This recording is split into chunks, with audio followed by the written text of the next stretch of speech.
Hello, hello. Hey, everybody. Can you hear me? Audio coming through fine?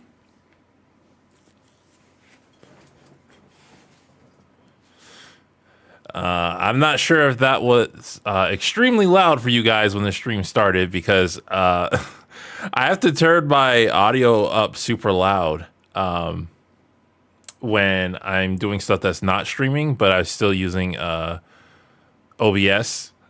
But when I played the music, it was like, yo, this is super loud music, Shady. I was like, oh, okay, my bad. All right, everybody can hear me? Okay. Hey, hello, how do you do? Shady Doorags here. Welcome to the stream, ladies and gents. Welcome, welcome. I saw people talking earlier about what do we call Shady Doorags fans. I'm like, y'all have a name. The intellectuals, you're intellectuals. I worked really hard to make that name stick. Although I'm not going to lie, I did like the Shady Bunch. That was a thank you very much, Clona Clocks 9999. Here, Shady, it's me, peanut butter celery. Well, I'm definitely not going to consume you. But yeah, we're here streaming. I just felt like doing a stream. It's been a minute since I've done a stream. So as per usual, I'm going to be answering questions if you guys have any questions. And I will also be doing my usual entertainment with Power Wash Simulator. So you guys got questions, feel free to ask them. I will be prioritizing super chats as I always do, but I will be looking at chat in general. If super chat is like the best way, like, because I don't always catch every question that comes up in chat. So super chat is like the best way to get your questions seen specifically, or if you just feel like supporting the channel. Also, if you feel like supporting the channel other ways, links to my Patreon and that other thing, PayPal, are in the description of pretty much every video on the channel, including this one. So, Penoato, I'm pretty sure I did not say that right. Penoato, Shady, couple of bucks. Thank you very much. Raymond Salazar, just doing this so I can see my name in the feed. Yeah, what's good, Shady? Hey, it's fine with me. Whatever your reason is, it's perfectly fine with me. Okay, so when will you talk about Scooby-Doo? I'm not sure. I don't really have a reason to talk about Scooby-Doo right now.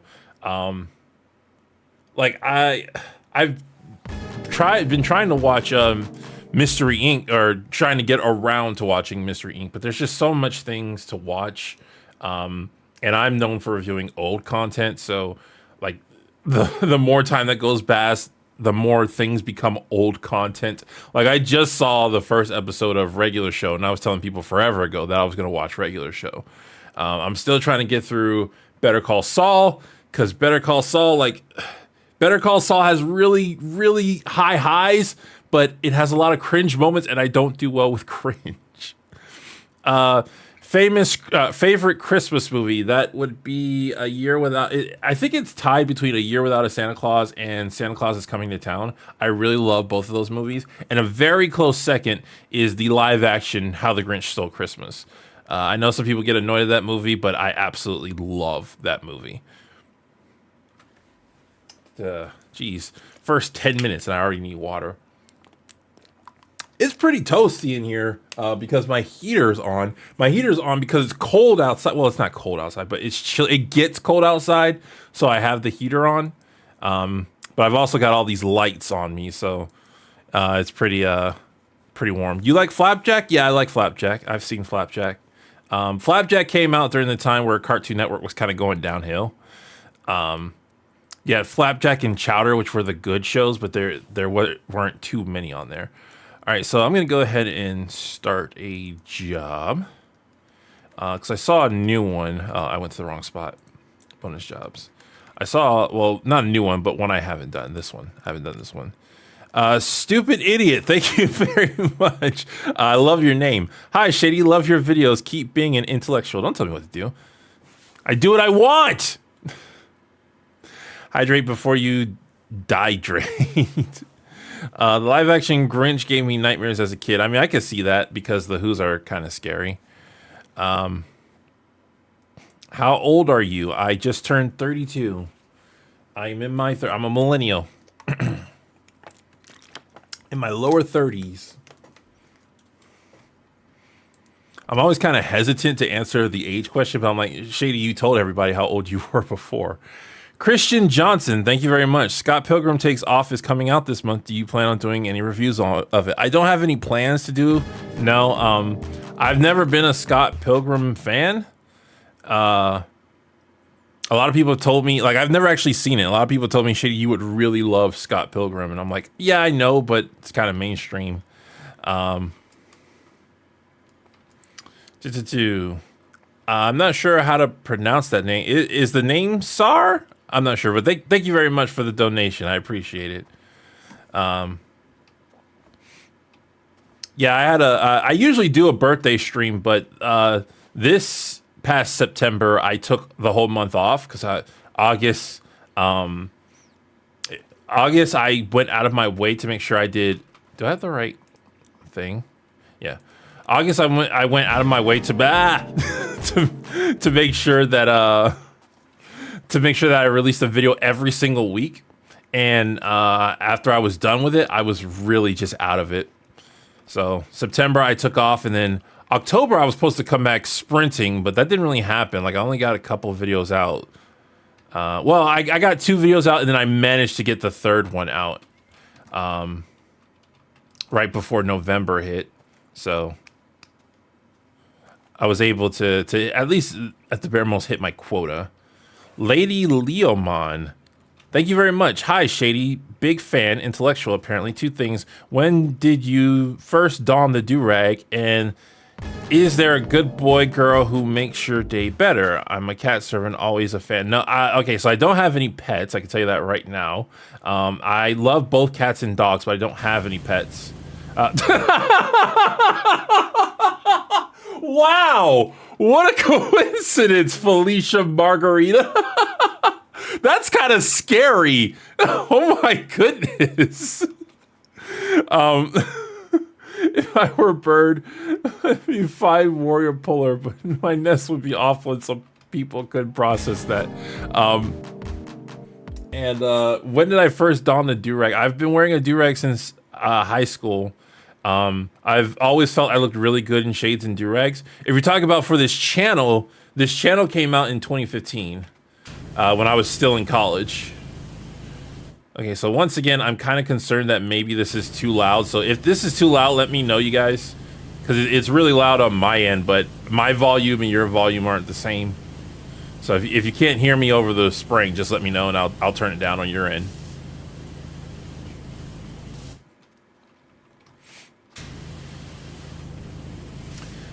But yeah, so I went all out in August because for 2 reasons. One, I wanted to experiment. I wanted to see what would happen if I released a video every single week, because that used to be my goal, to release a video every single week. And I also, in August, I was really close to hitting 200,000 subscribers. So I was like, if I really want to push to do that before the end of the month.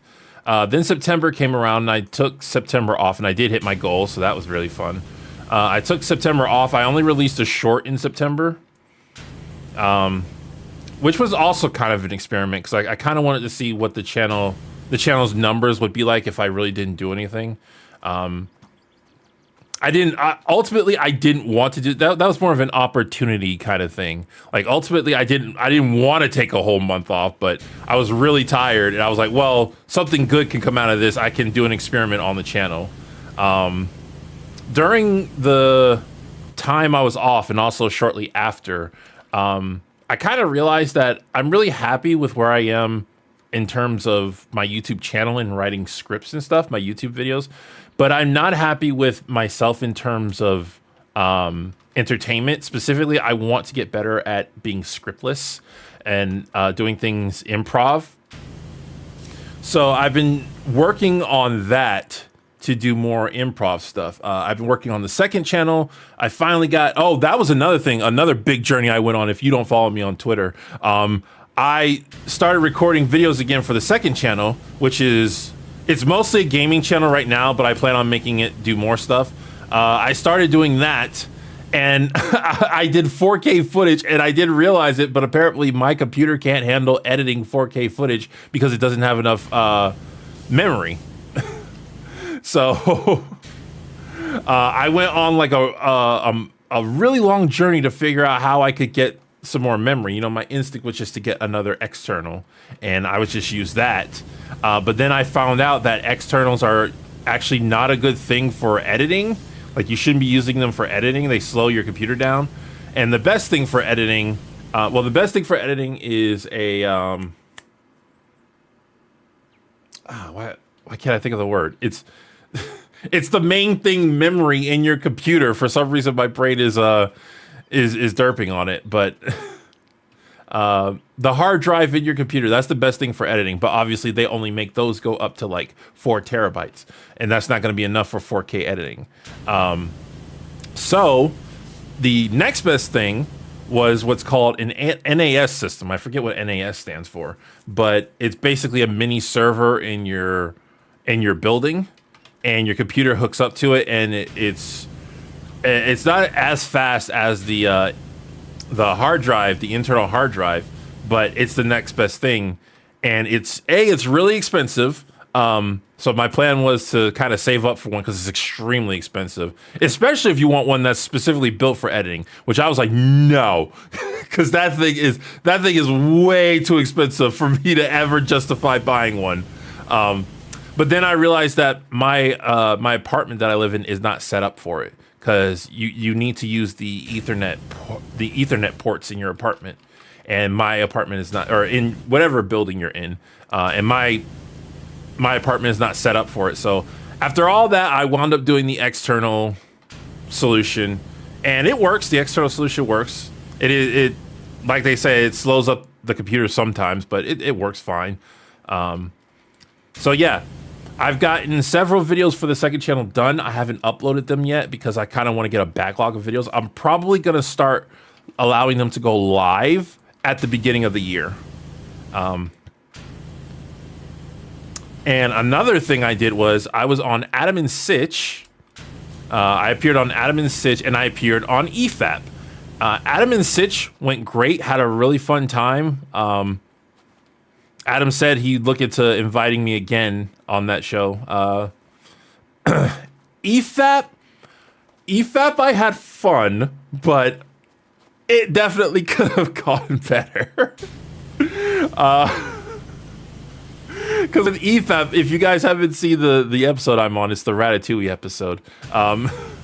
With EFAP, you know, I contacted EFAP and I was like, hey, my audience really wants me to appear on EFAP. And Mahler, you know, he was like, yeah, sure, love to have you, because Mahler like does not care. He's glad to have pretty much anybody on his show. And I was like, I was so excited. I was like, oh yeah, I get to sit at the cool kids table. Yeah, I'm gonna be the coolest one of all. I said this to myself. I'm like, I just hope it's not a contentious subject, because I don't want to be the guy who goes on a show for the first time and is contentious. And freaking Mahler chose a Ratatouille video. And I was like, you gotta be kidding me. Because I know my opinions on Ratatouille are not popular. I've never made a video about it, but like everybody praises Ratatouille as one of the best Pixar movies ever made, and I'm just like, I don't agree with that. I really think it's overhyped among people. But I've never, like, it's still a good movie, so I've never really had like a stick up my butt about it. But I don't agree that it's one of Pixar's best. I think it's a good movie, but I don't think it's one of Pixar's best. And so there was a lot of times in EFAP where I was just disagreeing heavily with everyone else in the chat. And I could see the EFAP audience was like, they unless they already knew who I was, they did not like me, the EFAP audience. Yeah, like, but part of it, a lot of it is my fault, because I'm still not good at speaking on the fly. I usually need a script in front of me. So when I was bringing up my points, I was not really doing a good job explaining them to everybody. And also, I'm the kind of person who keeps an eye on chat. Even if it's not my show, I keep an eye on chat. And I could see that chat wanted us to move on. So after that point, I became very self-conscious, more self-conscious than I've been in a while. And I was really afraid to talk about anything because I was like, EFAP's not gonna like the EFAP audience isn't gonna like me constantly interrupting with contentious points. So I would bring up the points, but then I'd be like, I kind of don't want to stay on this point. You know, I wasn't confident in myself at all. So I mean, I would love to go back on the show. You know, assuming the EFAP gang doesn't hate me, I would love to go back on. I think I could get better as time goes on. But just that first time was a really rough experience. Which Ben 10 alien do you like the most? I don't think I really have a favorite. It's more like a top, a top 5, and I like them all relatively the same amount, and it's all like the classic ones. Forearms, accelerate, heat blast. Then what's your opinions on The Incredibles? Oh, I said in EFAP that Incredibles, like, I think there are a lot of movies tied for Pixar's best, and I said, but personal bias for me is Incredibles because obviously I love superheroes. However, I completely forgot during the time that Coco was a Pixar movie. I think Coco is just objectively the best Pixar movie. It's not my personal favorite. That's still Incredibles. But I think Coco is just so good.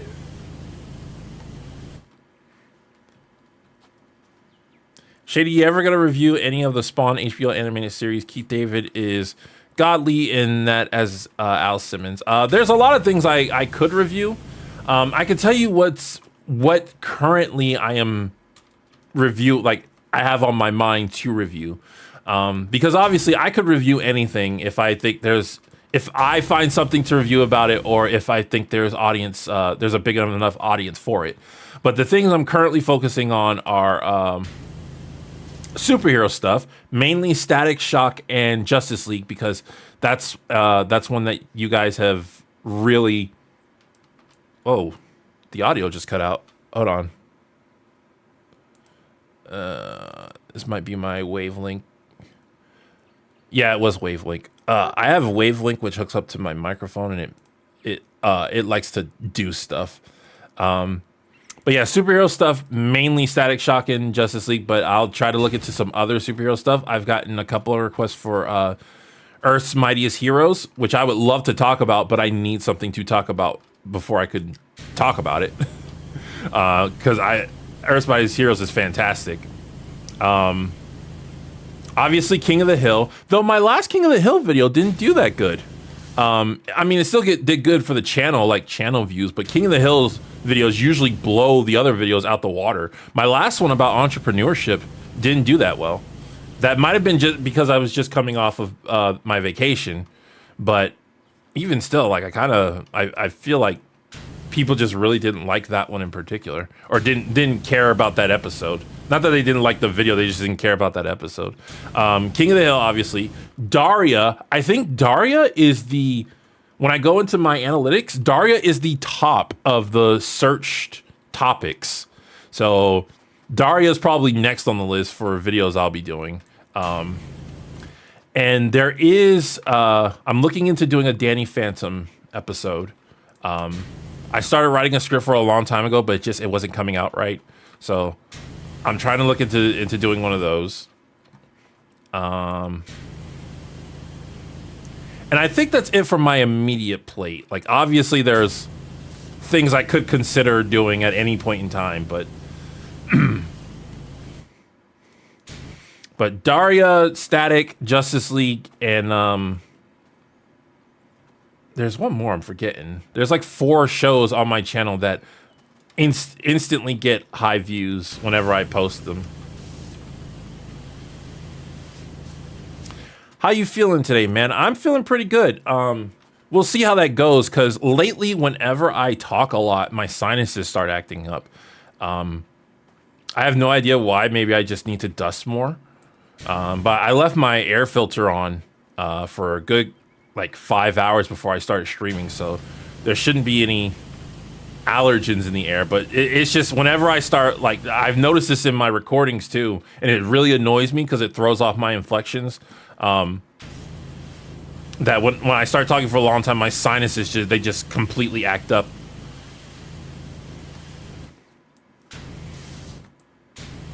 Nostalgia is a powerful drug. Yes, it is. Very much so. I absolutely love nostalgia, though. Least favorite Pixar movie? That's definitely The Good Dinosaur. I detest The Good Dinosaur. That movie annoys me so much. Maybe the obvious Cars 2. I actually don't hate Cars 2 that much. Oh, that's why. I was wondering why this. I didn't know these were 5 separate things. Okay. The Incredible Hulk movie is a pretty good movie. Its CGI story is better than than today's superhero movies. I need to rewatch that movie. I always liked it, but I kind of need to rewatch it. Obviously, I'm probably gonna like it after seeing She-Hulk, because She-Hulk was just awful. She-Hulk was insulting. Sometimes an air filter or a purifier will cause similar. Well, I doubt my air filter does, because ever since I got it, whenever I do heavy dusting, it used to be when I did heavy dusting, I would just suffer for a couple days. But ever since I got it, whenever I do heavy dusting, like, it's safe for me to breathe after, like, just a couple hours. Movies and TV shows are art. They are meant to be appreciated, not nitpicked to death. I'm so disillusioned with modern reviews because nobody's impartial anymore.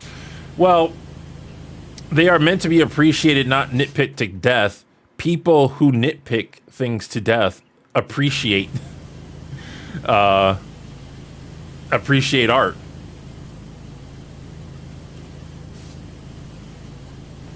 Like, if everything's good, then nothing is. And that's pretty much a reviewer's job, is to relay to their audience their experience with a piece of art.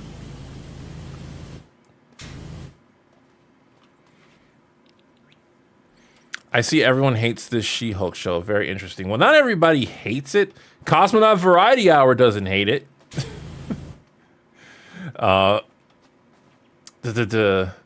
And there are lots of people who will defend it, though they're not really defending it. They're just defending the concept.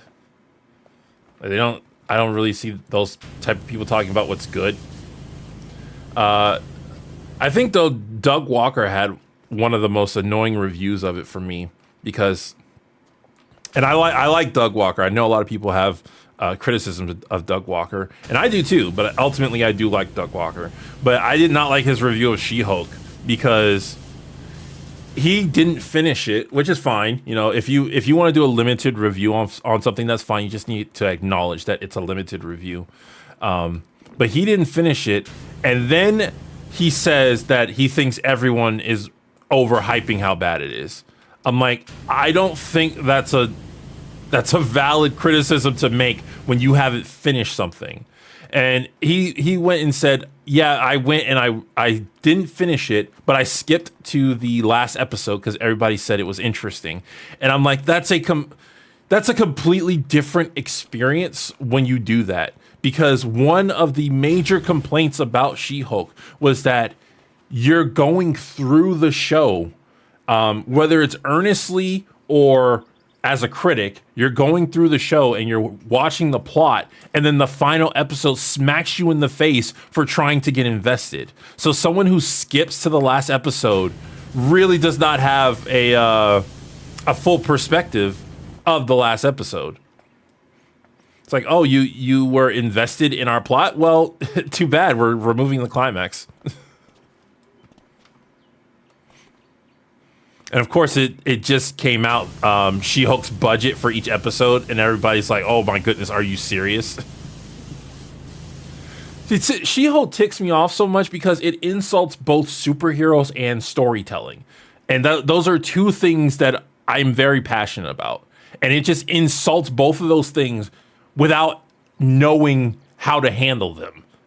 And that annoys me so much. It's like, well, we're just gonna skip the climax of the show, like, because we're gonna be haha breaking the fourth wall funny. It's like, you can't just do that. There are consequences to that. I mean, the code is more like guidelines. I've said it before. You can break rules when it comes to art, but you have to know what breaking those rules.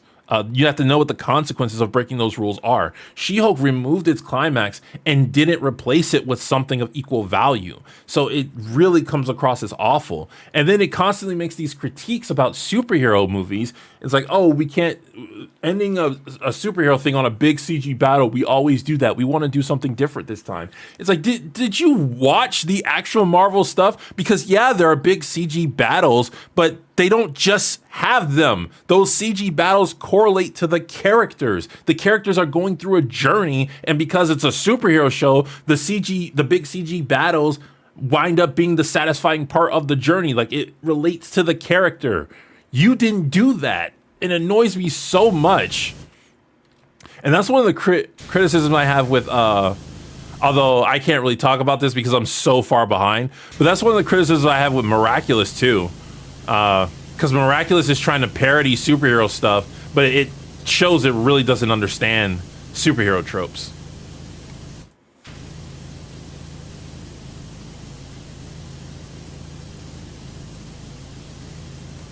She-Hulk saying she handles her anger better than Bruce is just the best joke in the whole show. See, that right there is something that shows that you are tone deaf to your audience. She-Hulk saying that showed that they were completely... And the thing is, they weren't tone deaf. They were trying to trigger people. They were trying to get under critics' skin. It's like, we're going to do something bad so we can laugh at the people who critique it. It's like, okay.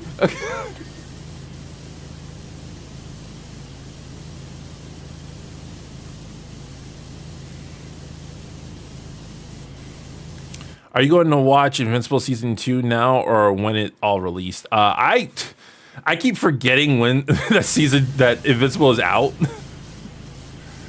I'm not sure because Invincible has that thing. I had the same problem with the first season of Invincible where it's so popular, it makes me not want to watch it. I do have a very hipster nature about myself. Sometimes, not all the times, because I can tell you right now, I am going to see the Five Nights at Freddy's movie, and I'm going to see it in theaters. I plan on seeing it later this week. Which freaking, it's so hard to want to see anything when you're on the internet a lot because people with Twitter and YouTube thumbnails spoil stuff so much. Like with the FNAF movie, people are like, oh, this famous YouTuber is in the FNAF movie. I was like, well, I would have loved to have seen that in the movie myself. Thanks for spoiling it. And the freaking YouTubers themselves do it. Like they put in the thumbnail, like, I was in the FNAF movie. It's like, it hasn't even been a week yet. Well, right now it has been a week, but when they did it, a week hadn't even passed yet. I was like, can I watch the doggone movie before you go and spoil it? And people are like, oh, that's not spoilers because it doesn't reveal the plot. And I'm like, I have like a Sheldon mentality from Big Bang Theory, a Sheldon mentality when it comes to spoilers. It's like, I'm experiencing the art. I'm experiencing it. It's not just the plot. When you when you spoil the experience, that partially ruins it for me, for lack of a better term. I don't want to say ruining it may be a too strong of a word, but yeah, I want to experience it. The FNAF is not bad. I have some issues with certain story elements, and it felt like there was a decent resolution. Well, I will see. I finally got a movie pass, so I'll be going to the movies a lot more, and I'm hoping to try to incorporate it into the channel. So I know I'm mostly known for cartoon episodes, but I would like to try to like get back to movies because I did used to do movies, and I used to do whole seasons of shows and entire shows. The problem is that whenever I do them now, they don't get nearly as many views as when I just review episodes. And they are a lot more work. So I'm doing a lot more work for a lot less profit. So it's like, well, I might as well just review an episode of something rather than a movie or an entire show.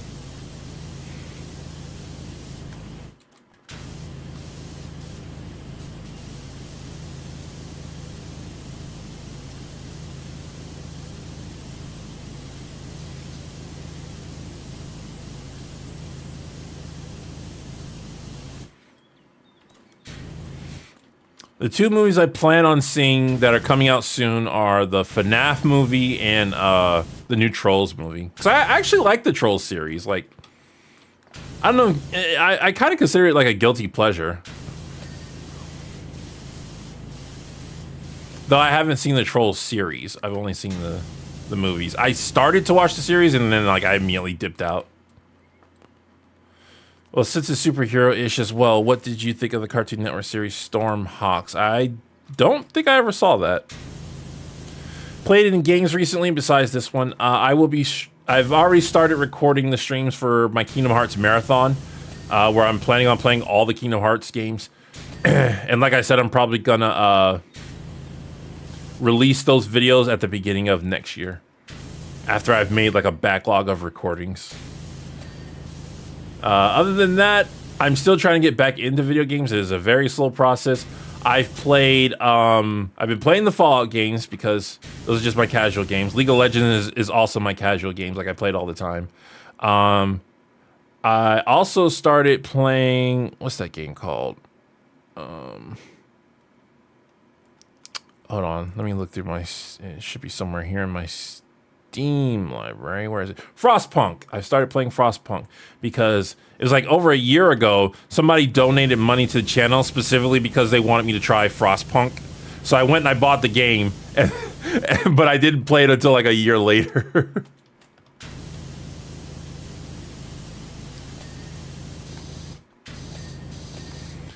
Kingdom Hearts, will it be all on PS4 or on their original console? It will be the PS4 version. It'll be on PS5, but it'll be the PS4 version.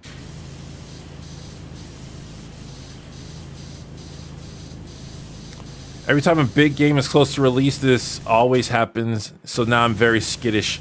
Speaking of big game releases, Spider-Man 2. I haven't played the Spider-Man series, the latest one, but the conversation around everything modern Spider-Man annoys me so much. It's so many people looking at changes and being like, oh man, it's so cool. It's better than what people normally think about Spider-Man. And I'm like, oh my goodness, just get out. Like how they have Venom in the new Spider-Man games. They have that the symbiote isn't weak to fire. And you know, normally I'd be like, that's a very weird change that I wouldn't have done, but it's something I can overlook. But then you see so many people on Twitter being like, oh, it's such a better change because it allows for this cool shot. It looks so cool. And I'm like, it makes me want to gatekeep. It makes me want to gatekeep so bad, especially when they talk about how Miles is Spider-Man. I'm like, I've gone on this tangent before about that whole conversation. Miles is Spider-Man. Like, oh my goodness. Just give Miles a name that's not Spider-Man, get him away from the Spider-Man brand, and you will have a good character. Because they've already got the foundation. They just got to get him away from the brand, but they don't want to. They want him to be Spider-Man.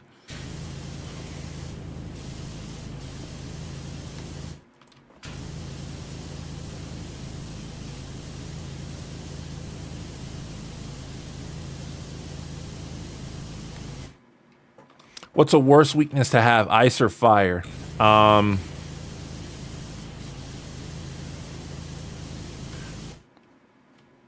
Depends on the setting, but probably if you're on, I would think ice, because ice is easier to come by. Will you do a review of the GOAT of Spider-Man show, Spectacular Spider-Man? I would love to, but like I said, I would need something to say.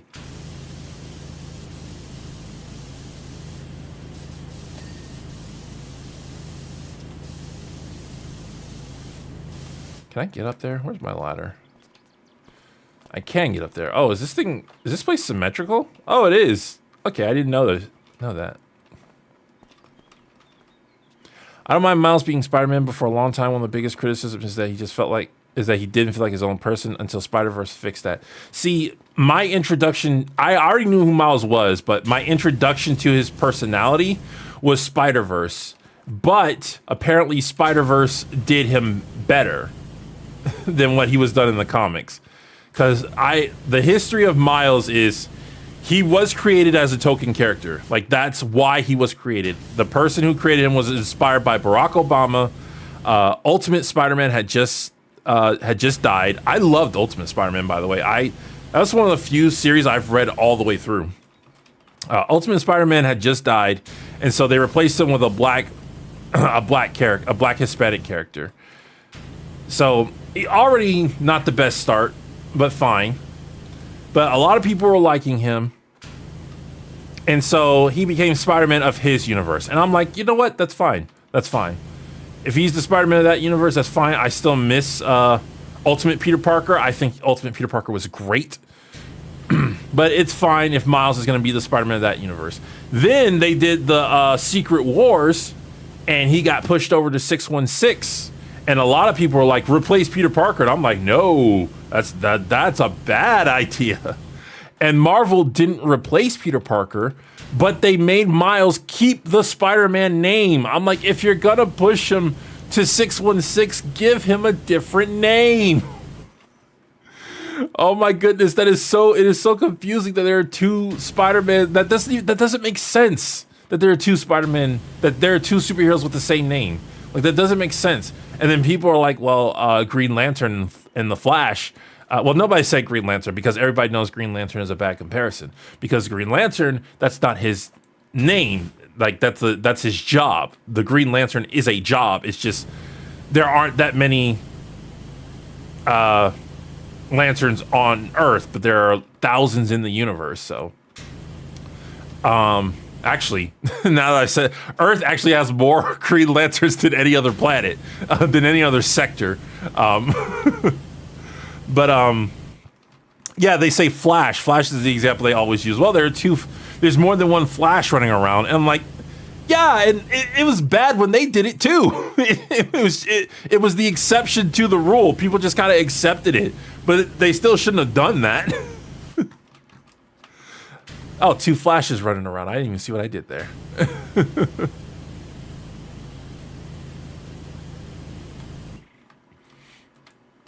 Any thought on Moon Girl and Devil Dinosaur? It's a show I need to watch. I've been watching The Ghost of Molly McGee, and I kind of like it, but I think it moves too fast. I'm still on season 1, but like Scratch just becomes attached to Molly way too quickly, and I cannot believe Ashley Birch voices Molly. I to this day every time I see that in the credits, I'm like, that is not Ashley Birch. You guys are lying. It doesn't sound like her. For those of you who don't know, Ashley Birch is the voice of Chloe from Life is Strange, or Cricket from Fallout 4. I'm like, it does not sound like her at all. How is that Ashley Birch? Hey Shay, have you watched Emesis Blue? No, I have not. It's been a while since you did any Atla videos. Are you no longer reviewing it? I don't want to say I'm no longer reviewing Atla, because I really want to review Atla. The problem is that I'm not incentivized. I'm not incentivized to view Atla as a whole because it doesn't get that many views. But also the current episode that I'm supposed to be reviewing, which is the Blue Spirit, I'm not motivated. I keep trying to write a script for that episode, and like I feel like I don't think I have anything to say about it, which is weird because the Blue Spirit is my favorite episode in Book Water, but I don't have anything to say about it. It's like, yeah, Zuko disguised as a spirit helps Aang. Yep. So those two factors make it really difficult for me to review the next episode. Maybe I'll move it to the second channel so the view thing doesn't become so much a thing, but I don't want to move it to the second channel. Like I want to finish it. I want to finish it on this channel. So I'm annoyed at myself, but at the same time, it's it's both my business side and both the business side and the artistic side of my brain are like, I don't want to do this.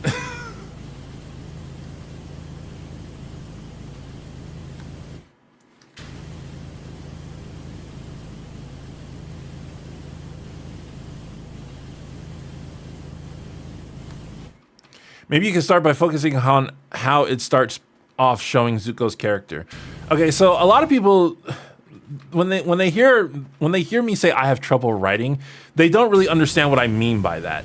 I have plenty of things I could say, but how you say it is very, very much a part of the Shady Doorags brand. It's a part of everybody's brand. So it's like, yeah, I could sit there and talk about something, but if I don't have an interest in talking about it, it doesn't come out right.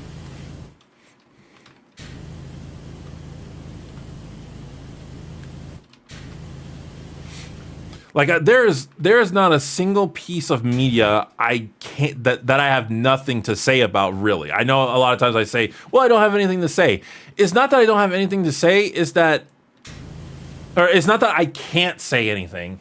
It's that what I would say about it does not interest me to say it. I don't think I'm being revolutionary. I don't think I'm being informative. I'm not really having fun. It would be more like I'm checking off points.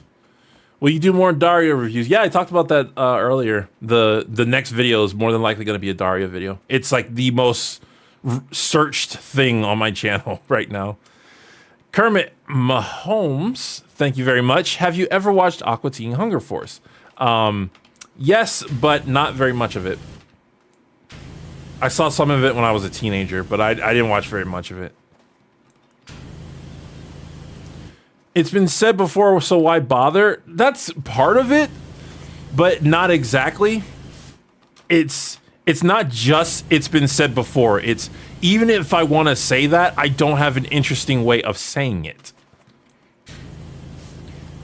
Because like, what was the last thing? What was the last video I did? Beast Boy, the Beast Boy video, right? Take the Beast Boy video, for example.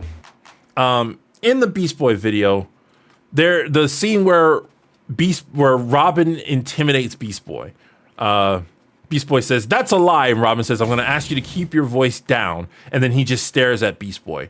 Now, I could say, look at this moment where Robin intimidates Beast Boy. It's very interesting because Robin was trained by Batman, so he has a lot of experience dealing with psychology, and that is showing right now in his character, that he is psychologically dealing with Beast Boy, despite the fact that Beast Boy is more powerful than him and is even currently more dangerous than him. I could say all that. You know what I said instead? I made a joke about how I was afraid of Robin, which gets that same point across, but is more entertaining. That's what I'm saying. Like, there's lots of things I can say, but unless I'm interested in saying it, it just comes across as me checking off points. But if I'm interested in saying it, my brain finds creative ways of expressing how I want to say it.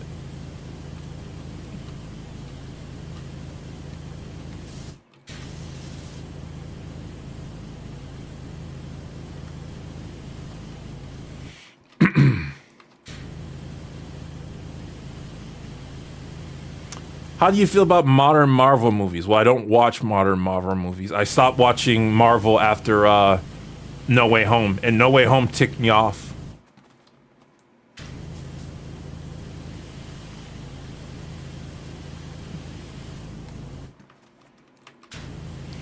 Have you considered doing live action shows like the CWDC ones? I would...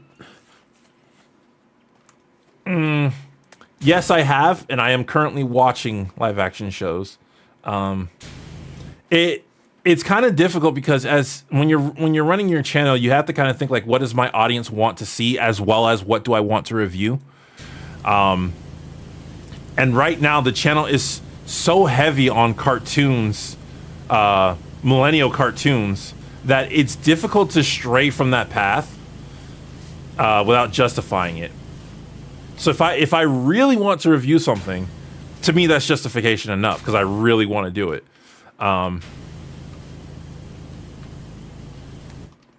Unless there's a serious backlash. Like the miraculous stuff had like serious consequences to me reviewing them, which is why I moved them to the second channel. Because I was literally losing subscribers. I keep forgetting about this part.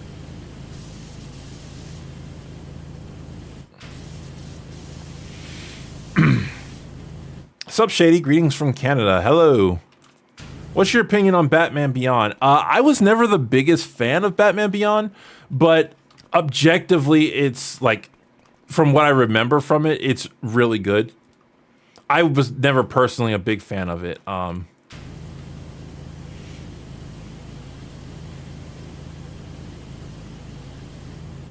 Thoughts on Justice League episode A Night of Shadows? It's great episode on temptation and loss. I don't remember. I know I've seen it. You might have to describe the plot because I've seen every episode of Justice League multiple times. I have the entire collection sitting on my bookshelf over there. Why will this not wash? Get washed. Wait, which one is it? It's you up here. Have you ever talked to Southpaw? No, I have not. Have you ever seen the Men in Black cartoon? I did when I was young, yes. I don't remember much about it. The main thing I remember from the Men in Black cartoon was the episode where there was an underwater lab and Jay had fins and gills. Opinion on Alan Moore work? Is that the guy who did Overwatch? That's what I'm thinking of. Alan Moore? I don't know. The name rings a bell, but I can't remember what he did. Are you going to do more Teen Titans episodes? Yes. I have no plans on stopping doing Teen Titans episodes.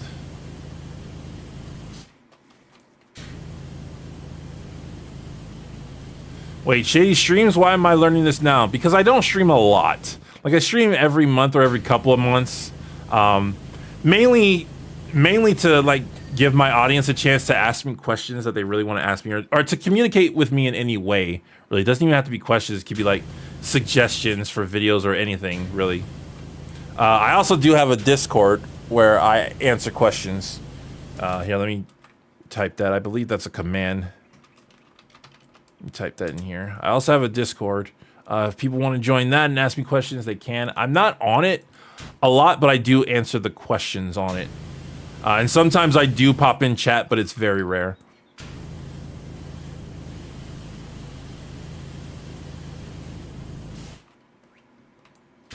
It's already clean. This one's not clean. There we go. Now it is. All right. Everyone's going to start recommending every animated show made from the mid-90s and 2000s. Now, the funny thing is, back in the day when I was the BoJack guy, I was kind of jealous of every other reviewer because they were constantly reviewing millennial shows. And I'm like, I'm not known for that, and I can't just branch off and do that. But then when BoJack Horseman ended, I was like, okay, I don't want to be the BoJack guy anymore, so I'm just going to review anything I want to that's not BoJack Horseman, because I don't want BoJack Horseman to be my crutch. And now I'm more of a millennial reviewer. So yeah, like it's quite possible to jump to another genre, or not even jump to, just branch off into other genres. It's quite possible. It's just me right now, I don't really have incentive to, because the channel is doing really well. Again, it doesn't mean I'm not going to try to. I'm still trying to branch off and do other stuff. But right now, when it comes to branching off, I'm trying to branch off and about me being able to improv, which is why I'm doing the second channel. And while I'm trying to go on shows like EFAP and Adam and Sitch, because that'll help me with my improv skills. But yeah, if you want to see something you normally think I wouldn't cover, go ahead and request it. I am still trying to get a review of Star versus the Forces of Evil, the finale. I'm still trying to do that. The problem is the script for that gets so long that when I get into it, eventually I'm like, you know what? This script sucks. Because I've stayed with the script for too long.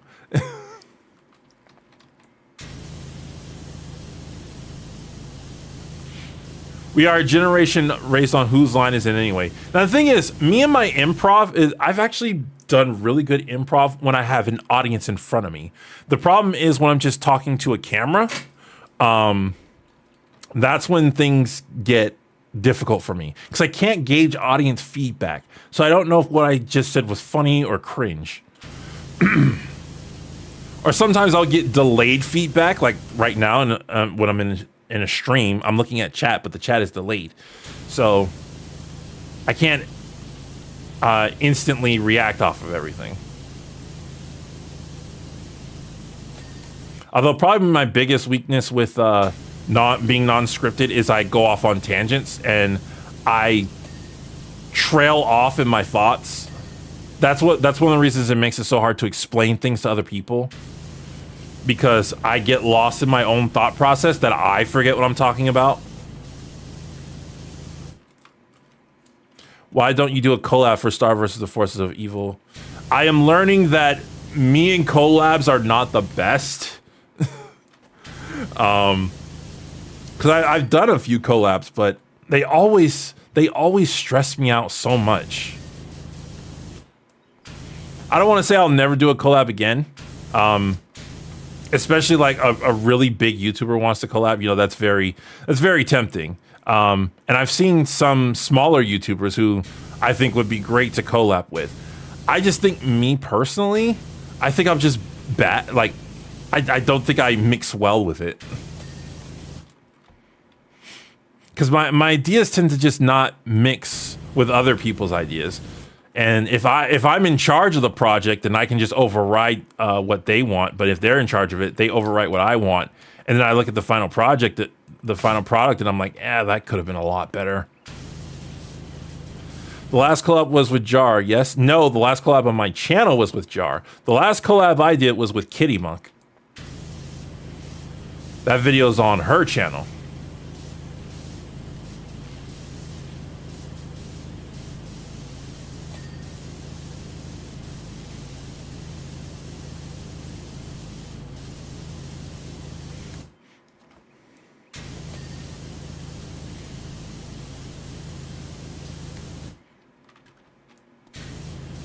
Well, I'm going to give a silly recommendation, a new DuckTales cartoon, specifically Woohoo. DuckTales I probably will hit. It's currently my favorite cartoon of all time, tied with Avatar. So I probably will hit DuckTales. I have hit DuckTales. What am I talking about? I have hit DuckTales. I reviewed the Darkwing Duck episode. And I was planning on reviewing another one relatively soon. But I remember before somebody asked me if I review more DuckTales, and I gave the same answer, like I would love to, but I'm not incentivized to from a business stance. But I probably will. I'm just not in a rush to do it. Because the Darkwing Duck one I did, I genuinely think that's one of the best videos I've ever made. But it did not get a lot of views. Any idea of starting your own comic book shop? No, I would... No. I do not want to run a store unless it's an online store. And I don't really have an interest in making comic books. I used to when I was a kid. I used to draw comic books when I was a kid.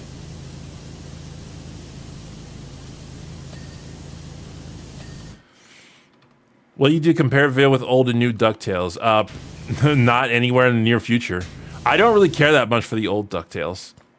I watched the movie with the genie a lot when I was a kid, but I did not, other than that, I didn't watch too much of DuckTales. You gonna do any vids on new Futurama or Rick and Morty series? Futurama, probably, but I'm not in a rush. Rick and Morty is difficult to do because Rick and Morty is not safe for work. And I try to do... If something's not safe for work or difficult to make safe for work, I tend to, like, stay away from it.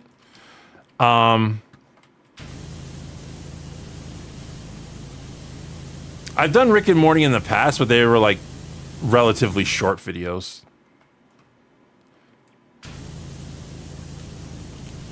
Futurama, there's definitely a lot I could do with Futurama, but like I said, I'm not like in any hurry to do a Futurama video. If invited, would you ever go on someone else's podcast? I have been on someone else's podcast. I've been on EFAP, and I've been on Adam and Sitch. And I've been on YARP. YARP was years ago, though. But I was just recently on EFAP and Adam and Sitch. And Adam said he'd invite me again, so I'm just waiting for that to happen. Right now, they're dealing with their, I think it's their 300th episode. I think they're streaming right now. Nope. Still got like another hour before they stream.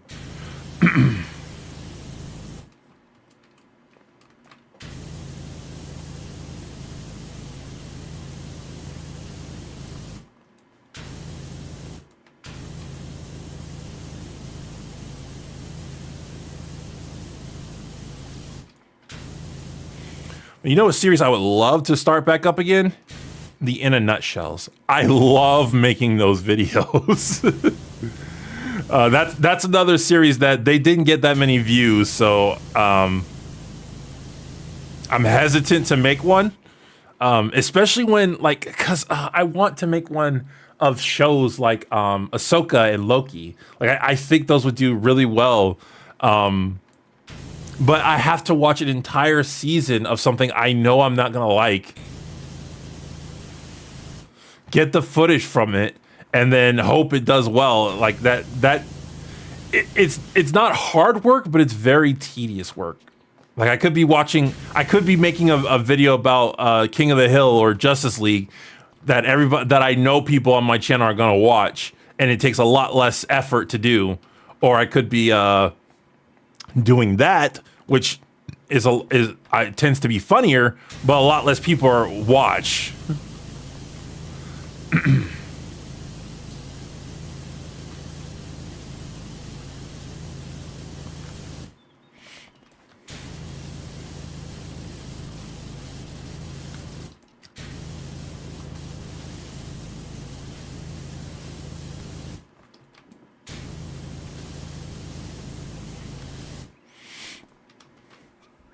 All right, so far, I'm just checking the stream. Everything's looking good on the stream. It looks like I finally got the bitrate good. The last stream, the bitrate was almost perfect. I increased it by another 500. And I think we finally got it to a good spot now. It's about the money, Spider-Man. Well, it's about it's half and half. It's my business brain and my artistic brain are constantly talking to each other, which the business side of me is a lot smaller because I don't care about the business that much, but then I remind myself, like, you gotta eat, Shady. I'm like, oh yeah. Because if I was more savvy with the business side, I would be covering a lot of topics that Johnny Tuchelos covers. Because like Johnny Tuchelos gets a lot of views, and there's a reason for that. The topics that he covers are exactly what my type of audience and his type of audience, we have a lot of overlap, want to see.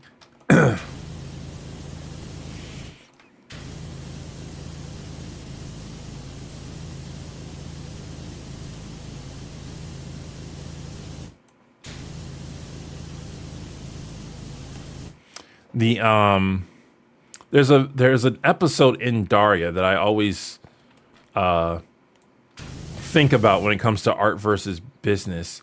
It's the episode where Daria and Jane have to make a multimedia project, and they ask Trent to do the music, and Trent doesn't come through for them. And at the end, Daria and Trent have a conversation about why Trent let them down. And I always see Daria as like the business part of my brain and Trent as the artistic part of my brain, because he says things I really relate to. It's like he didn't want to admit he couldn't do it. When art comes to him, it just comes to him. He can't rush it. And I'm like, I understand that so much. And then, of course, Daria says, yes, but you made a commitment to other people, so you were required to fulfill that commitment. And I'm like, yeah, she's on point. Ultimately, in their conversation, I side more with Daria than I do with Trent. But in my own mind, usually like the Trent part wins. GK got killed. Thank you very much. Do you have any opinion regarding company studios writers utilizing AI writings in works? Okay, so I don't exactly know how all AI works. I have an idea of it. As a concept as a whole, I don't have a problem with AI. In fact, I think AI would be much better in certain areas. I was talking to somebody who I know who's an accountant, and they're like, AI would be perfect for accounting. We're eventually going to get phased out, and I'm like, oh my goodness, yes, that's so true, because there's it's all a system, and there's no like there's very it's all about system management. There's some I don't want to say there's no creativity involved. There's creativity involved with accounting, but that is absolutely something I could see AI doing. When it comes to art, here's my issue with AI. When it comes to art, I don't necessarily have a problem with AI doing artistic stuff like writing and drawing. What I have a problem with is considering it art when it does it. That's my problem. Specifically when it comes to drawing stuff, I don't see AI art as art. And the reason I don't see AI art as art is because how I define art is something done with the intent to indirectly express. So that's a very broad definition, which means anything you do could potentially be art, which in my mind makes sense. If you're intending to express something, then you're being artistic. So if we take power washing, for example, like I don't consider power washing in itself artistic, but if you power wash as a way to express yourself, now that's art. I have just done art. So yeah, the thing about AI is the program itself is the one making the art, and it is not doing that to express. It is not doing that to express, so I don't consider it art. The artistic part of it, the expression part, comes from the human putting in the prompts. But the human is not crafting. The human is not making the thing.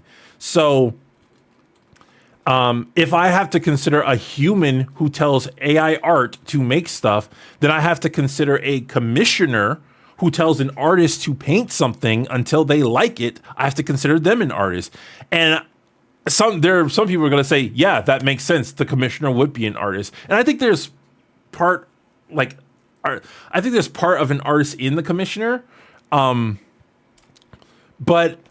I'm not comfortable calling them as much of an artist as I would the person actually painting the piece. But the flaw in my logic is that what is a director then? Because I consider directors art, but when we think about directors, they're not directly doing stuff. They are telling other people to do stuff, and they're finessing it until it's to their liking. So that's where the flaw in my logic comes in. And I'm still mumbling it around in my head. But my answer to AI is I think it's going to integrate into the world. I have no problem with it integrating into the world. Obviously there are going to be problems with it integrating into the world, but I think we'll adapt to it fine. But I don't like considering it art.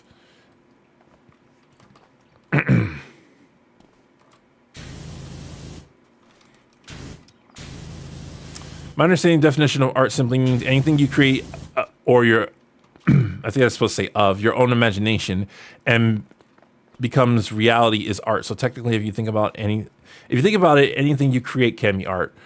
That slightly differs from my definition, because my definition is it has to be with the express to intent.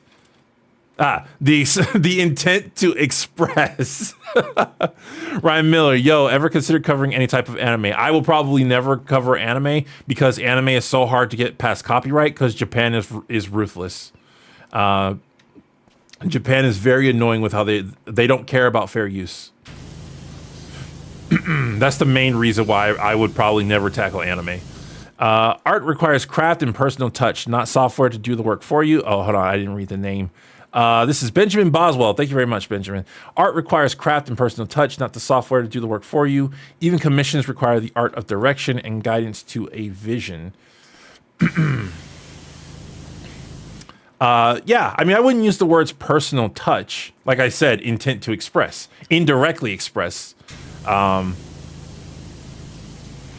So yeah, I know Adam from Adam and Sitch, he constantly uses like photography as a metaphor for it. And I'm like, I don't think photography is a good metaphor for it.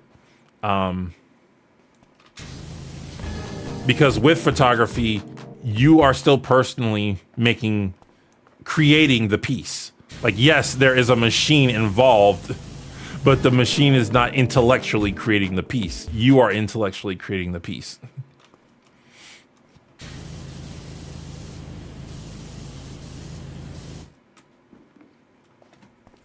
Commissioners are like artists without the skills, tools to display their vision, but can articulate and tweak it. See, how is that any different from someone who uses AI art? That literally sounds like AI art. Like, AI is not flawless. Like, there are problems with AI that I have. For example, I don't like AI impersonators. I think that's awful. I think that's absolutely awful. Unless you're doing it as a joke. You know, like those those president videos of Trump, Barack, and Obama, Trump, Barack, and Biden all playing video games. Like, I think that's fine. But when you're trying to be like serious about it, I think that's an awful thing to do. Have you watched The Amazing Digital Circus? No, everybody keeps tempting me to watch it. But like I said, when things are mainstream, that makes me not want to watch stuff. I'll get around. I'm pretty sure I'll get around to it.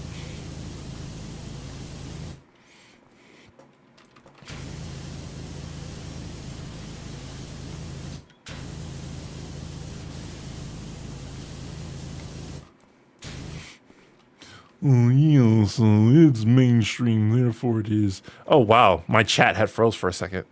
I missed a lot of stuff. Why are you spraying nothing? Because if you see in the top left, the where it says what I'm cleaning, until that bar is completely blue, it means I've missed something. Benjamin Boswell, thank you again. With photography, it still requires a personal vision to see it through. I myself am a multimedia artist and will use my skills to create a vision. I mean, as a YouTuber, I'm a multimedia artist, so like I said, I've especially since I come from a background of programming, I went to school for computer science. I appreciate AI, and I think it has its role in society. I just don't like calling it art. I don't like calling people who use AI tools to create things artists. I'm fine with them doing that.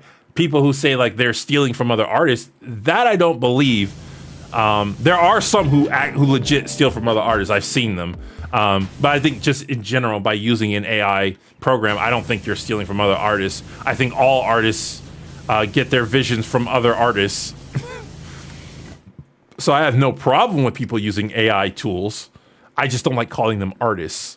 Ryan Miller, thank you very much. Me and my friends have watch parties for your vids, and we love discussing your vids. Thanks, bro, for that. By the way, play an indie game called Chasm, please. See, on this stream, I tend not to play... I play this game all the time on the stream because I can read chat and also do stuff with my screen. It's very difficult for me to focus on. It's very difficult for me to multitask. So with this game, I don't really have to pay attention to what I'm doing, and I can still read chat.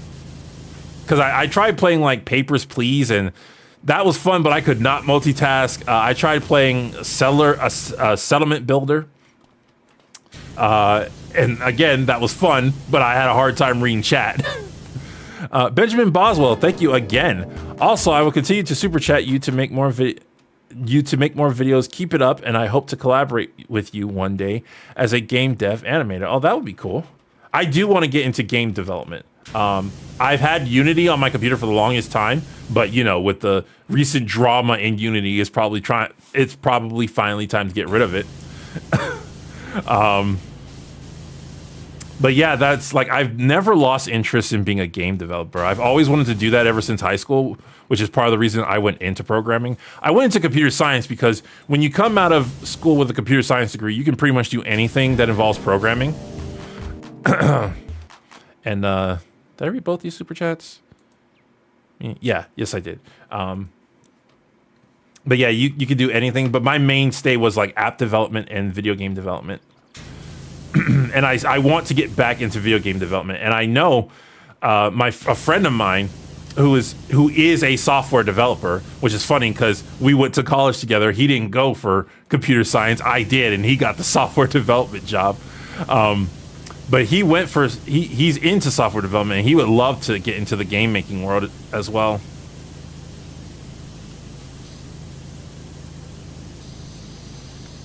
What's the drama with Unity, Shady? Unity, I don't fully know the story. I know Short Fat Otaku just did a video on it, but apparently Unity is charging people more for how they use their engine, and a lot of people are not pleased with how they're doing it.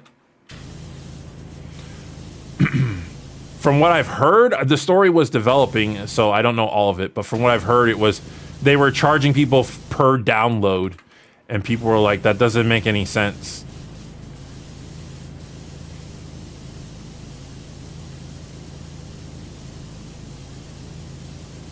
Why is this not washing? Art needs passion. If you don't feel passion of what you're making, then it's not art. That is a chore. I mean, that feels more like a philosophical definition than like a solid can you point out art definition.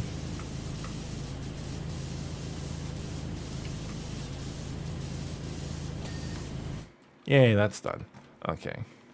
So I'm going to do those stairs, and then I'm going to finish the floor up.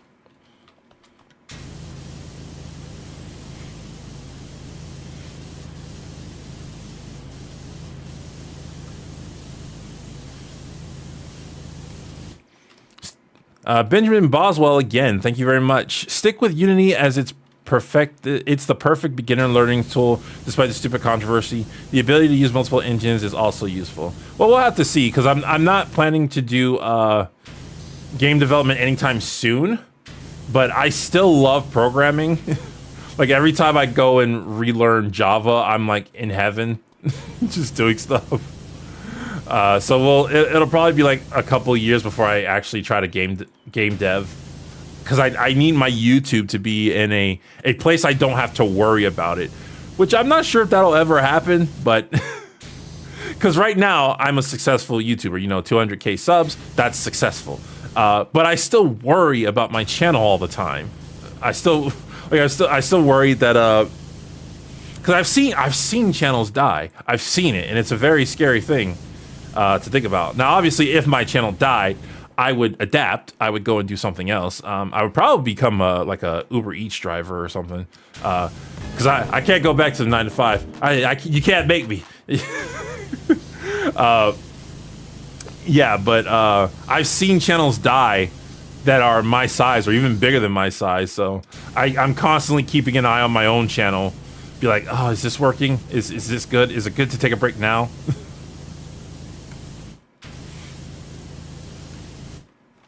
Do you have accounts on all tech sites? Not really, no.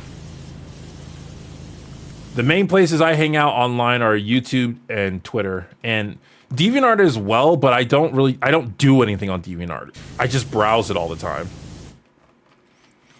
I used to draw, and that is something I also want to get back into. But drawing I don't really want to do professionally. I would only want to draw for like maybe assets for the channel, but just as a hobby. I guess I'll just have to find you via super chats. What? Thanks, Benjamin Boswell. I'm not sure what you mean by that.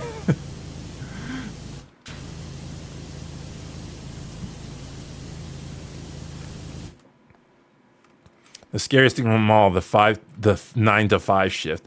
I mean, I give the 9 to 5 shift a lot of flack because I desperately hate the 9 to 5 shift. But I try to let people know that the 9 to 5 shift is a good thing. Like, it's just not for me. But for a lot of people who love stability, who they don't like taking risks of entrepreneurship, like they like knowing that no matter what happens to the company, as long as they don't get fired, they're getting a paycheck. Like, it's a good thing. It's stability. Entrepreneurship is instability until you get to a good enough point in your life. I don't like being around people. I hate waking up to alarms. I'm such a millennial. I hate waking up to alarms. And like, there are days where I just feel miserable, and I'm like, I don't want to do anything today. You know, as an entrepreneur, you can be like, okay, you need to take a personal day, take a personal day. When you're in a 9 to 5, you know, there are jobs like my last job, you could just call in and be like, hey, I don't want to come to work today. But like, you could only do that. You only had a certain amount of hours you were allowed to do that. Because after you bypass those hours, they'd be like, no, come in. You know, there's that viral vid of that girl talking about how nobody told her what the 9 to 5 was like. And a lot of people make fun of her because, young person entering the workforce. And I get it. Like, you know, I talk about how millennials and Zoomers are spoiled all the time. I talk about that. But my thing is, if you want to get out of it, work to get out. Like, I don't harbor any ill will towards people who hate the 9 to 5 system, because I'm one of them. I hate the 9 to 5 system. I don't harbor any ill will to those people. But if you want to get out of it, work to get out of it, which is what I did. When did you get your first job? How old was I? I want to say when I was 21. Because I started applying for jobs when I first got out of high school, when I was 18, but nobody would hire me because I didn't have any experience. So I didn't need the money at the time because I was on college loans. But I wanted, you know, I knew that I was taught growing up that as a man you should be working. So I was trying to find some kind of work, and I spent years trying to find work. Both regular work and internship work. I spent years, like every summer, I would go to store after store just applying for basic minimum wage jobs, and they just wouldn't hire me. I've got my first job at it was a dollar store, and I only worked there for a couple of months because I applied during the summer, and then summer was ending, and we got a new manager. The old manager really liked me, which was a gift I had when I was young. I was really good at making adults like me, because I was good at, I don't want to say kissing up, but I guess technically it was kissing up. I worked hard, and I had a good attitude. So I was good at making adults like me. So my old manager really liked me, but we got a new manager. And apparently, as a cashier, my cash register was constantly not adding up right. So they had to let me go. And that was my first job, and I hated it. I hated it so much. That job makes me hate certain songs because that store played those songs on the radio over and over. So whenever I hear those songs, I am brought back to that store. Benjamin Boswell, once again, the day I do 9 to 5 is the day hell freezes over. Let me drink some water. But yeah, I do 5 to 10s or more Because road construction. But yeah, like the thing is with that job, because I was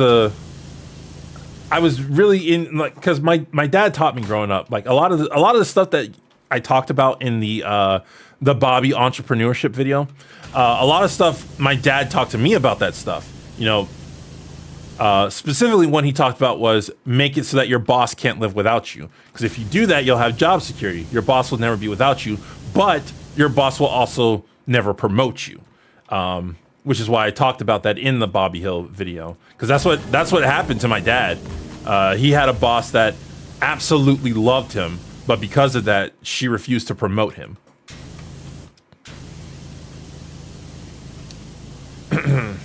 But it was actually my second job that was really, really fun. My second job was at an ice cream shop, an ice cream parlor. And with that job, again, I had a really hard time finding jobs, and I could not find a job to save my life. However, my brother was in a program where they were pretty much guaranteed to get jobs because all the people in the program who needed a job knew each other.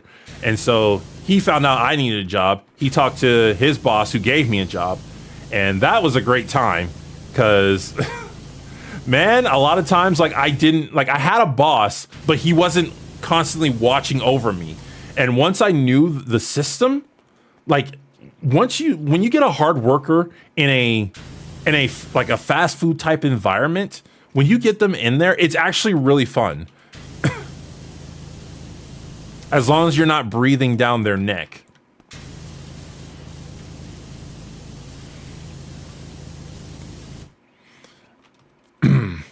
Thoughts on the writer's strike? I don't really know too much what's going on with the writer's strike. It's hard for me to feel sympathy for the writers of Hollywood when Hollywood stuff has been so bad. And then when people from Hollywood look down on, like, you know, I'm seeing this writer's strike and then I'm thinking about She-Hulk and I'm like, yeah, I don't care. But I don't know the full story, so I can't judge a situation like that.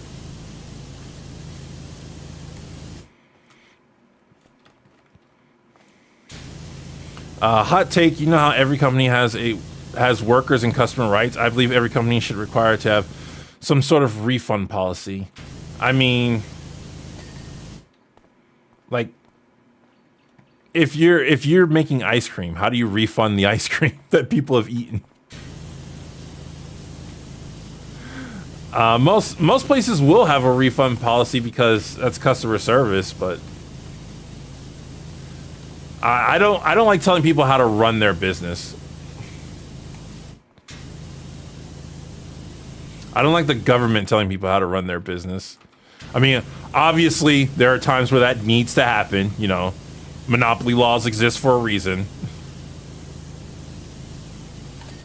But for the most part, I tend to side with let the people run their own business. Don't let the government run it.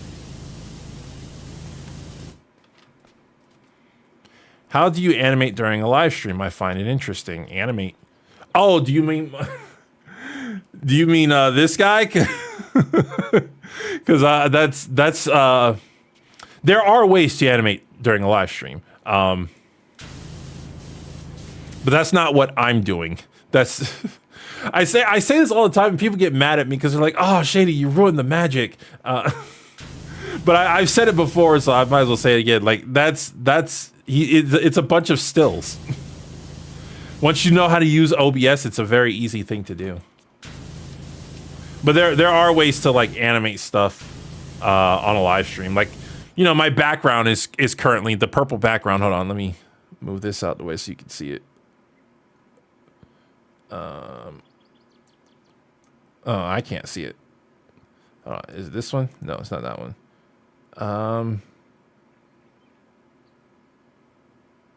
No, that's the webcam. There it is. Yeah, see, my background is currently animating, but that's technically a video that's playing. My background is a video.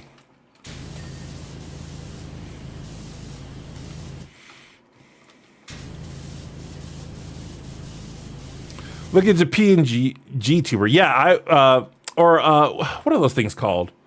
I can't remember. Oh, why am I blanking on this? Those people who use an avatar for themselves while they live stream. I can't remember what it's called. Wow.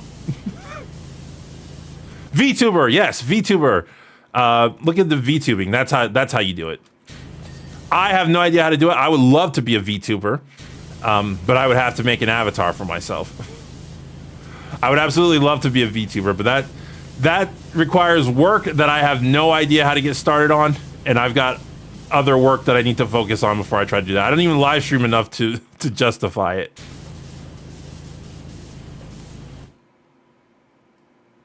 Thought I heard something.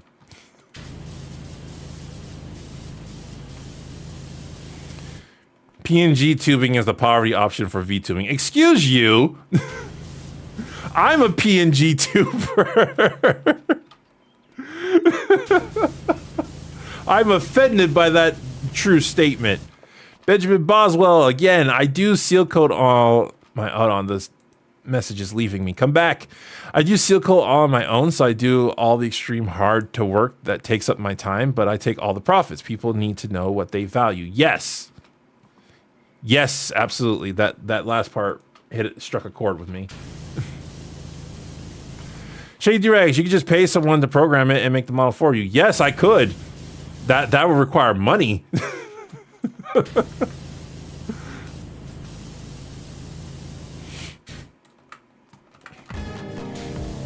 If I had all the money in the world, there's a lot of things I could just pay someone else to do. Although, to be fair, there are some things I wouldn't pay someone to do. Like, I maybe years from now I'll change my mind, but I can't see myself paying somebody to edit my videos. Like, the editing is the part I love the most about making videos. And obviously, I can't pay somebody to record my videos. Because it requires my voice, unless I want to use an AI voice thing, which I don't.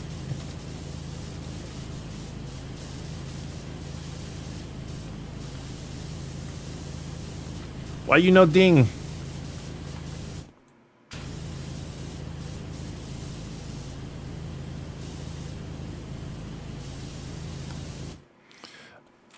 Thoughts on Scott Pilgrim? Somebody asked that earlier. I don't have any thoughts on Scott Pilgrim. I've never seen it.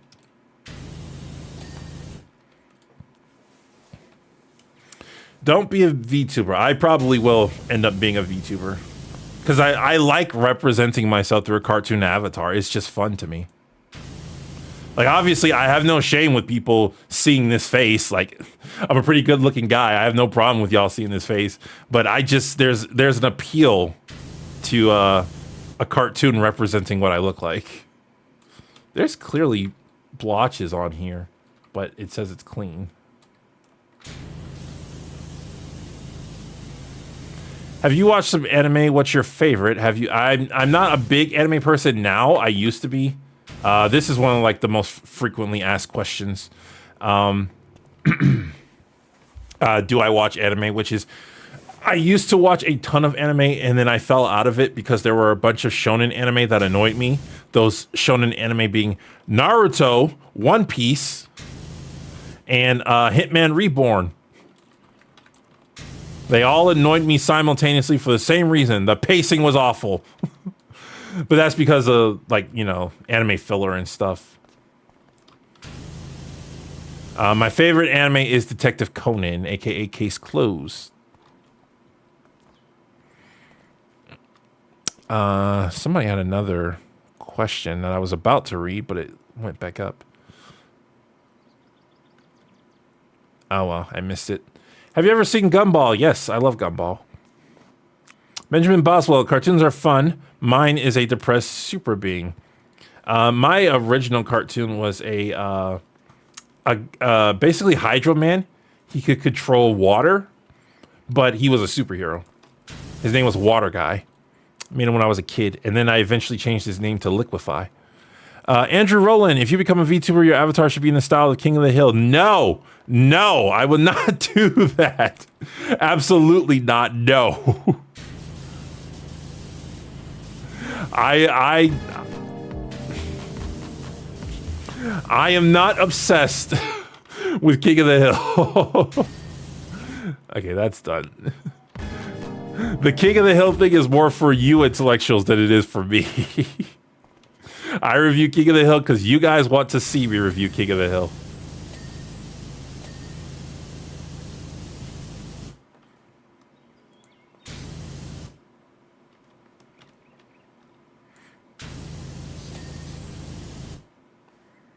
I love the idea of One Piece, but not the idea of watching 1,000+ episodes. Watch the live action one. It's I say this, I've been saying this for a minute now. Like, the live action One Piece is not as good as the regular One Piece, but it's a good enough substitution that you can appreciate it.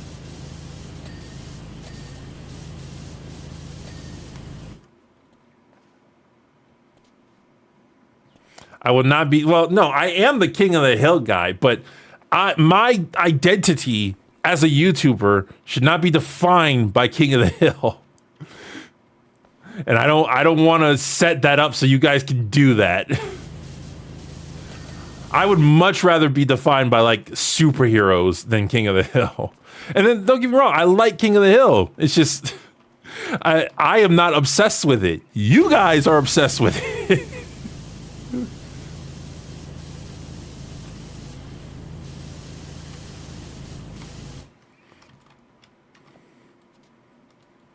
Did you see the latest MLB movie? MLB? Major League Baseball? What is MLB? I know you as the Justice League guy. Well, that's weird because I've only done 3 episodes of Justice League. Well, technically 4 since one of them was a 2-parter.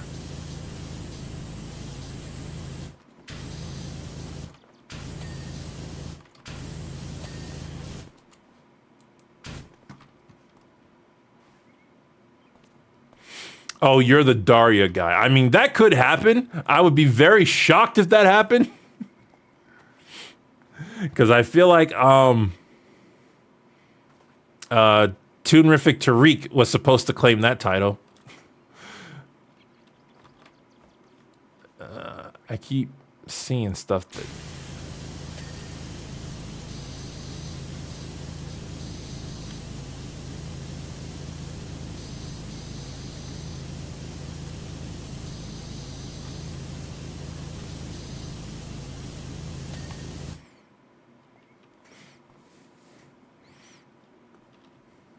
It's Miraculous Wait, where's Miraculous Ladybug? Where are y'all seeing Miraculous Ladybug? Did I miss something? Where's Miraculous Ladybug? Oh, MLB, Miraculous Ladybug. Okay, yeah. Okay. I have not seen that movie because I'm super behind on Miraculous Ladybug. Andrew Rowland, you should review America the Motion Picture for next year's July 4th. It's a really stupid animated movie where all historical figures live in the same time period during the Revolutionary War. I will think about that. See if I can try to branch out a little bit next year. Well, every year I branch out a little bit. That's the thing.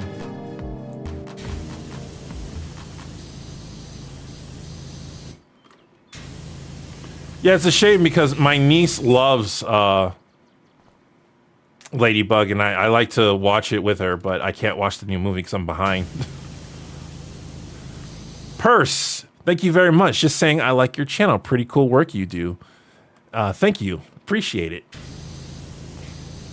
Oh, my thank yous aren't as enthusiastic as they used to be. Thank you. Thank you very much. Getting tired, guys. Getting tired. How about Code Lyoko? I think it's worth going back to visit. Shame it went live action. I've never heard of live action Code Lyoko. Code Lyoko animated I loved. Well, I loved after... who was it? I think her name's Yumi? Whoever... No, not Yumi. I think it was the cat dude. The one who could see into the future. I hated that power. I hate it. Once they got rid of that power, once what's her face became a real person, the pink-haired girl, I really started liking the show. Like, yeah, it was formulaic and repetitive, but I grew up with Digimon and Sailor Moon, so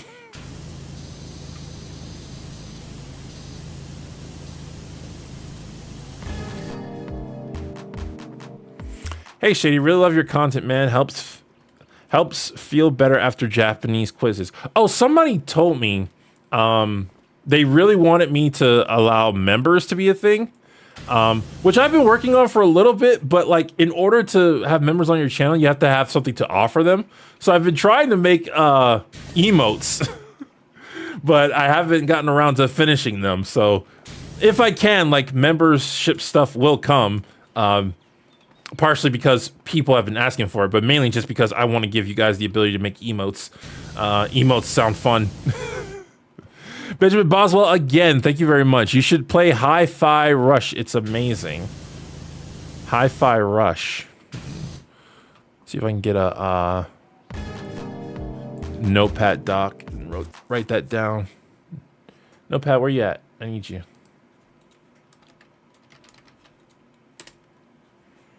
What was it? Hi-Pod Rush? Hi-Fi Rush. Hi-Fi Rush. Okay, I got it written down.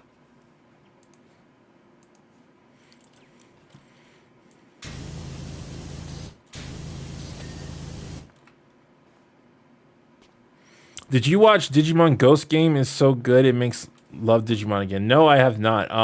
I fell out of Digimon after season 5. What was that season called? Data Squad.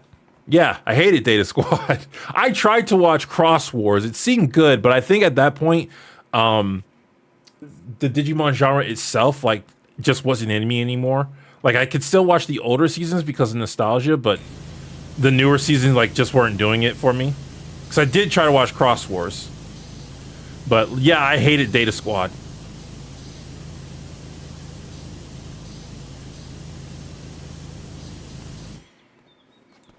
Hi, I am Ka. How are you? I am hot, Ka.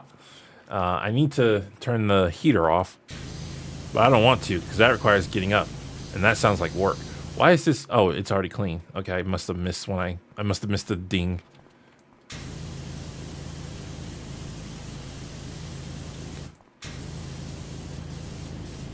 Can you do a review on redo of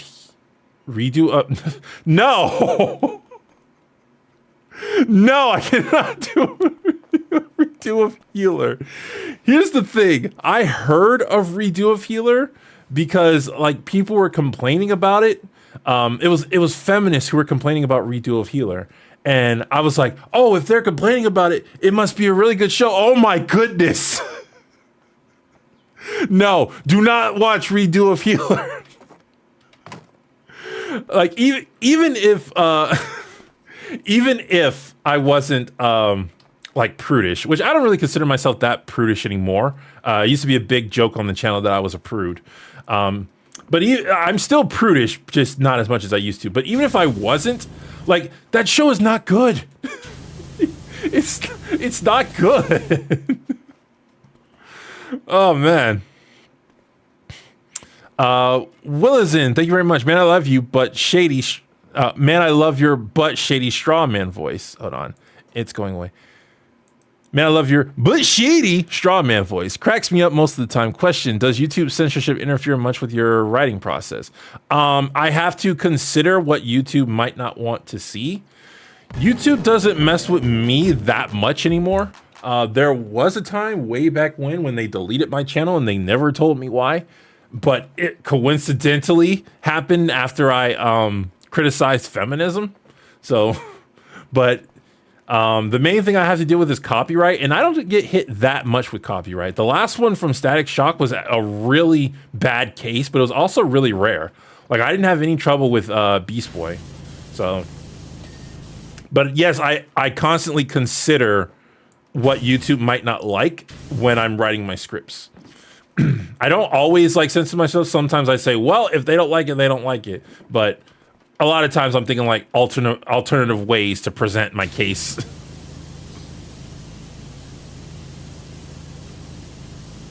What game are you playing, Shady? This is Power Wash Simulator, a very famous game. Like, it was somewhat famous before Markiplier got to it, but then I believe Markiplier made it more famous. A lot like Five Nights at Freddy's. Shady, you a Star Wars fan? If so, do you like the Clone Wars? I'm still watching Clone Wars. I'm making my way through a lot of shows very slowly. I'm still watching Clone Wars though. I do like. I wouldn't call myself a Star Wars fan. Like it's there and I enjoy it, but you know, it's not something I consider as a part of my repertoire. If Star Wars is on, I won't if I'm flipping through channels and Star Wars is on, I won't necessarily leave it there, but I won't necessarily change the channel either. Like if I'm flipping through channels and Spider-Man is on, I'm done flipping channels. It's staying there. Even being black can't save you if you talk bad about Womans. Benjamin Boswell, $4.99. I also like your Beastars video. It's my all-time favorite book series, and I'm glad someone understood it. I like to see it as metaphor addiction. I mean, there's a lot you can replace the commentary with. It's a metaphor. A metaphor what? The Beastar video was pretty good. I was still on my laptop at the time, and something that I did with the old editing software was the old editing software I had would constantly lag, and so I couldn't tell if the footage I had was laggy. So if you go back and watch some of my old stuff, some of my footage is very laggy, and that's because I can't tell because in the editing software, everything lagged. So that's true with the Beastars one as well. There's some laggy footage in there. But yeah, the Beastar video was a really good video. I think I did a really good job with that one. Unfortunately, the follow-up video I did, which I just did on this, like I didn't even put that much effort into it, got way more views. The one about Haru and having sex, that one got way more views. It's like, what? Just let me check. I gotta check this stream right quick. I haven't been paying attention to it. Make sure everything like is still up. Yeah, everything's still going strong, and I have not been demonetized yet.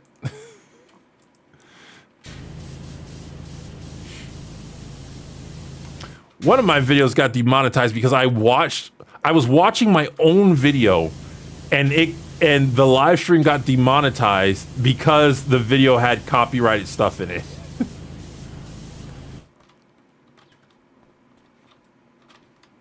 Bizarro Shady says victim mentality doesn't exist. Bizarro Shady probably says victim mentality is a good thing.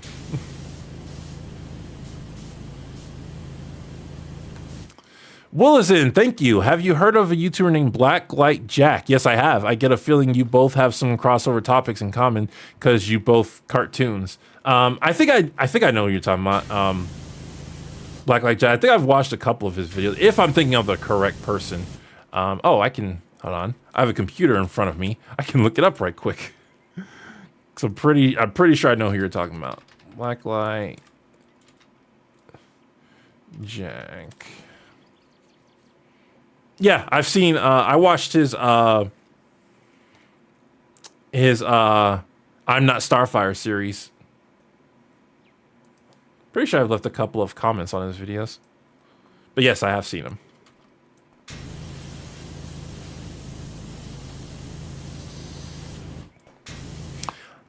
I hate victim mentality. Huh? I haven't really talked about victim mentality in a minute now, have I?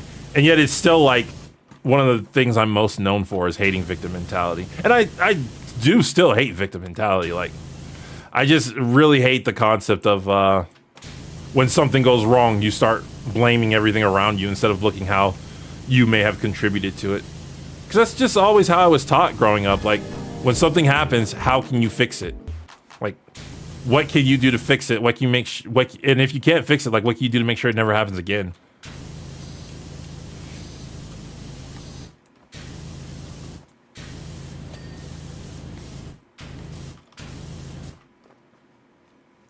I'm Not Starfire was so overrated. Like, calm down, y'all. Okay, so the thing when people say something is overrated, like that's a phrase I can no longer take seriously. And the reason because of that, and the reason why is because so many little things build up over time when it comes to media. that people start to get fed up with it, and then they'll criticize one thing harshly because it's the 15,000th thing to do that thing. And then somebody else will come in and say, oh, it's just done once. Like, why are you making such a big, it's just a little thing. Why are you making such a big deal out of it? It's like, because they're sick and tired of seeing it. It happens all the time. And they're sick and tired of it. And it keeps leading to more and more of that kind of stuff happening.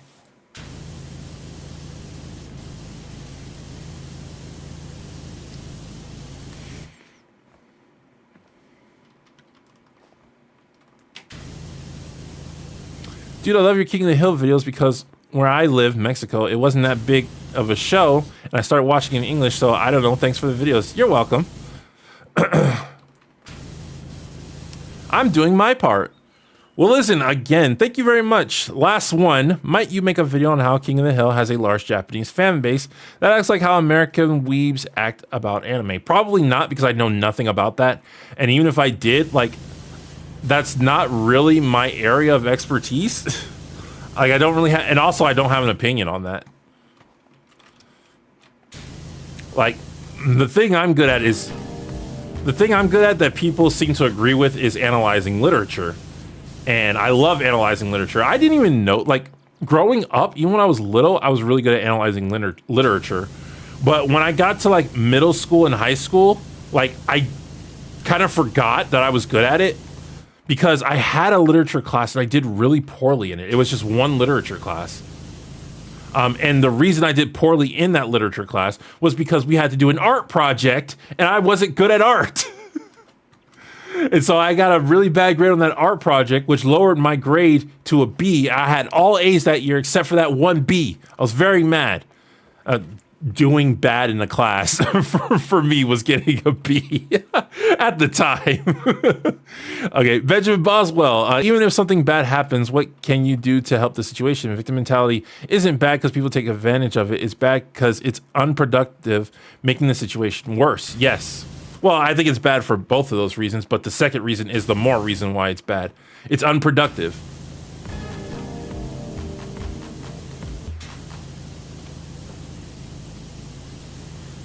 Well, and it also leads to people, like, blaming the wrong thing. So it's like, if the problem is you, the problem isn't always going to be you. But if the problem is you, and you're constantly looking at other people, you're never going to fix the problem. Because you're constantly going to be looking at other people to fix it for you. There's things up there. I didn't even notice that. Is everything out here done? No. All right, I kind of want to leave the courtyard done. What am I looking at? Upper wall. Why are your oldest videos so odd? Because your style changes as you go along.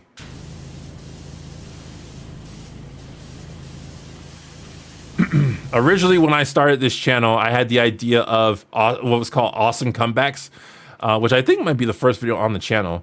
It was an idea I came up with while I was working at that ice cream parlor. Me and another guy came up with it. And I did the first video, and I immediately felt cringe, and I was like, no. And remind you, Shady Doorags is not the first channel I've ever had. I had channels before this. So I didn't feel cringe because I was in front of a camera or anything. I felt cringe because it was just a cringy idea. So I immediately was like at the time, I had just quit my other channel because my grades were slipping, and I was like, I can't do YouTube. I quit my job and I quit YouTube because my grades were slipping. And so my grades got back up. I got all A's, and I was like, I am desperate. I need to do something. I need to release this creativity inside me. So I told myself, all right, you can do YouTube, but it's a hobby. It's strictly a hobby, because before I was trying to make it into a business, which is partially the reason why my grades were slipping. And so after I did that first video, I was like, screw it. I'm just going to talk about whatever I want to talk about. Benjamin Boswell, I have to go hunting. See ya in a week. All right, man. Thanks for stopping by. Thanks for all the super chats. Appreciate it. Court upper wall. Can you be clean, please?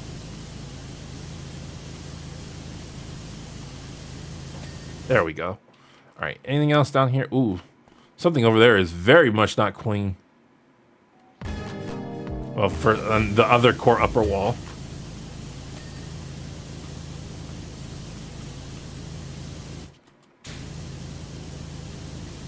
The cringe was so powerful it ended a channel. No. The first video I did on this channel was it was supposed to be like the main video series. But I cringed so hard at the first attempt. I said, no, I'm not doing that video series. I'm just going to talk about whatever I want to talk about. That's what it was. So the Shady Doorags channel still obviously exists. Shady, how long are you going to stream for? I don't know, but probably I'm probably going to finish this and then I'll probably end it once this is clean. I generally, when I stream, I just go until I'm tired or I'm really hungry. I don't really have a set goal when it comes to streaming.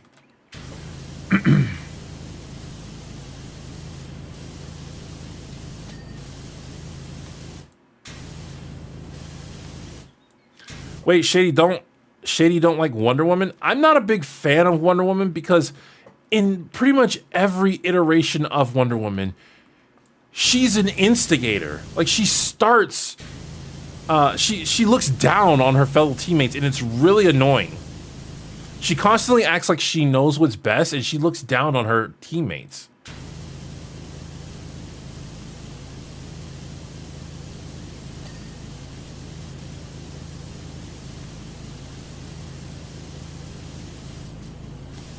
Every old video thumbnail with your shades off looks so odd. I know I had video thumbnails with my shades off.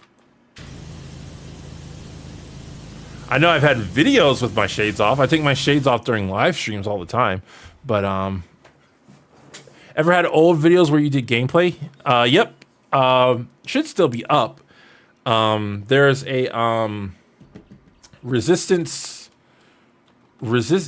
of the Resistance games. It's not Resistance 3.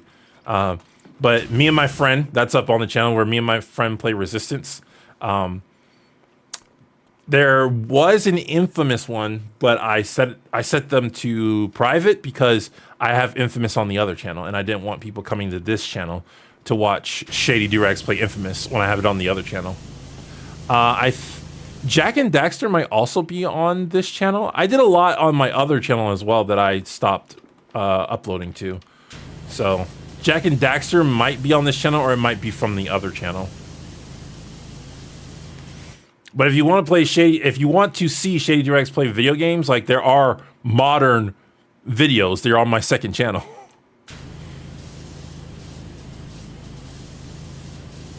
Okay, one of these things is courtyard wall. This thing.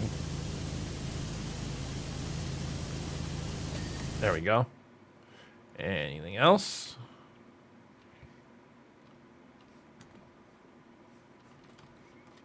All right, for the most... Oh, I saw something.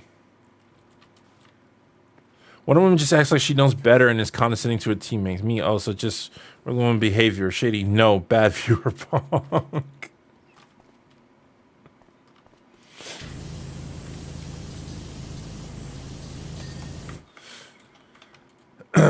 Wonder Woman isn't sexualized enough. I mean, Wonder Woman's whole thing used to be she runs around in a girdle. They changed that around the 2010s, I want to say. She started wearing pants more. But yeah, if you like, Wonder Woman has this entire armor. This is something me and my dad used to complain about with comics. Wonder Woman has this entire armor that she's supposed to use for fighting. She doesn't use the entire armor. She only uses the underwear part. Wow, something was completely not washed. Where was that? Court wall base.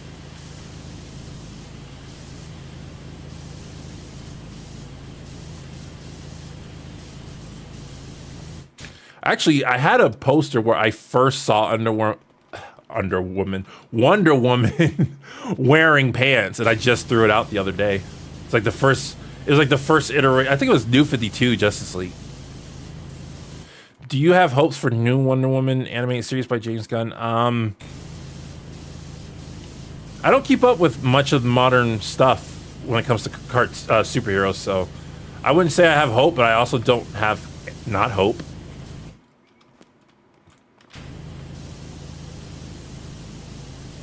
Oh, did it?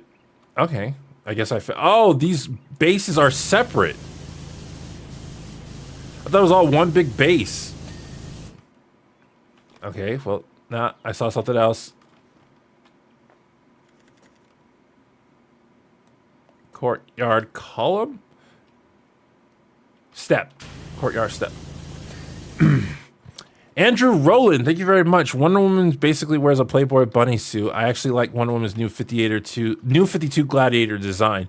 I mean, I wasn't fond of it when it first came out because it was different, but it did solve the problem that me and my dad kept complaining about, that she was constantly running around in her underwear.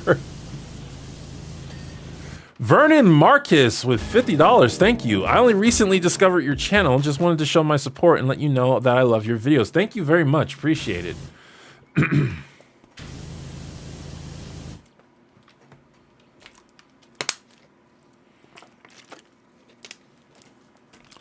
Whew. Okay. Wasn't Wonder Woman's creator the same guy who created the lie detector machine? I don't know. I know Wonder Woman's kind of hokey because she was created with the idea of what a strong woman was back then, which is very different than what a strong woman is today. You know, that's why she had that weird weakness of if you bound her hands, she couldn't fight. Do you listen to requests or do you have a Patreon subscribe star? I just listen to general audience feedback. If a lot of people request something, then I'm like, okay, I'm getting a lot of requests for that thing, so let me deal with it. Though there are instances where like one or two people will request something and I'm like, I really want to talk about that. So the answer is yes, I do listen to requests. I do have a Patreon, and I do have a subscribe star. I don't think there's anyone on my subscribe star. My Patreon, I literally just made so because people were saying, Shady, we'd like a place we can donate to you. So I just made a Patreon. It's the same reason why my PayPal exists. It just makes it so people who really want to can support the channel. Because I know how it is to like, there's people out there you want to support, like you want to help in any way you can. So just throwing a couple of bucks their way will make you feel a lot better. So I'm like, sure, I'll do it. But I don't really put much stock into them. Central wall. Why does Wonder Woman have an invisible jet? I don't know. I honestly don't know. I actually don't know. Like, when it comes to comic book lore stuff, I know more than the average person, but I do not know more than the average comic book reader. I actually have a lot of lacking knowledge when it comes to comic book readers. Is this all one thing? Okay, what vase? You keep saying the vase. What, this vase? Oh, okay, thank you. I completely didn't see that. I kept seeing the vase and I kept thinking you were saying, like, I kept thinking flower pot for some reason. Well, I guess because the vase is being used as a flower pot. Shady, have you considered creating a comic? See, my sinuses are starting to act up. I was asked that before. In current day, I don't really have a want to create a comic. I used to create comics all the time when I was little. I do like to draw, and I want to get back into drawing.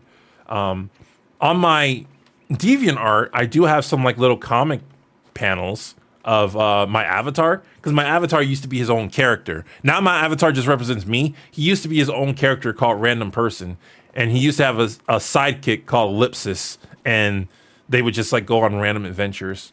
So I did have a passion back in the day, but not anymore. Shady, name a villain you root for. I thought of one, but I don't know how many people will get this reference. Mystic Boo from Dragon Ball Multiverse. That's a villain I root for. That's off the top of my head.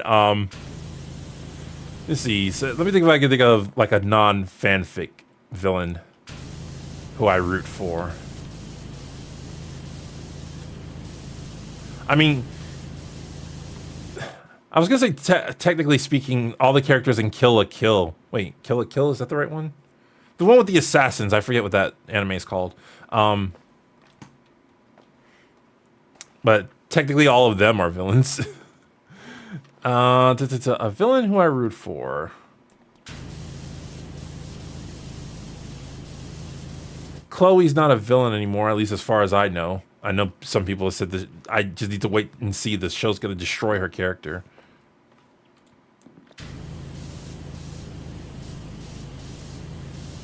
Oh, technically, what's her face? Ellie from Life is Strange 2 is technically a villain. A Kamiga kill, is that what's called? Yeah, that sounds right. Yeah. But Ellie from Life is Strange 2 is somebody who I rooted for. Anything else? Golly, there's a lot of stuff I'm missing. Staircase railing. I want to finish down here before I go up there. I keep having to backtrack. What is your favorite piece of media that you've never mentioned in a video? That's difficult to say because I do a lot of I don't remember everything about my videos. If you mean that I've never mentioned in a main video, that would probably be Majora's Mask, the video game. The video game. I guess there is a manga, yeah. Majora's Mask is my favorite video game of all time.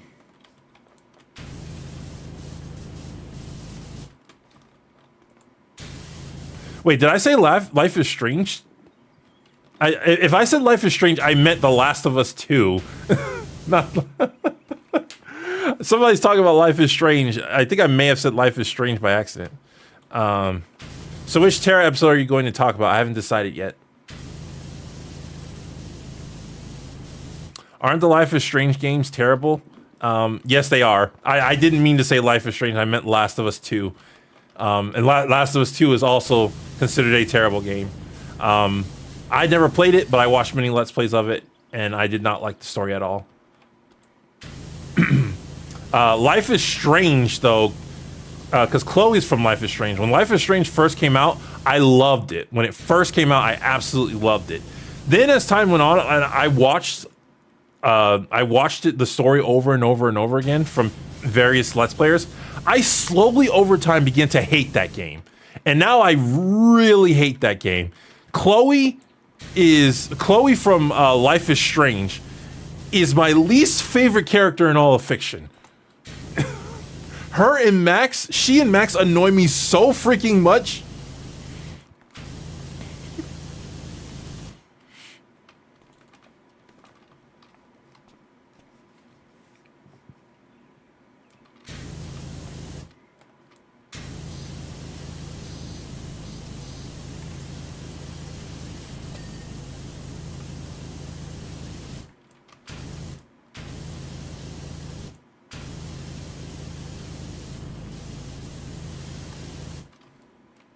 Everyone's a villain in Last of Us except Joel and his brother.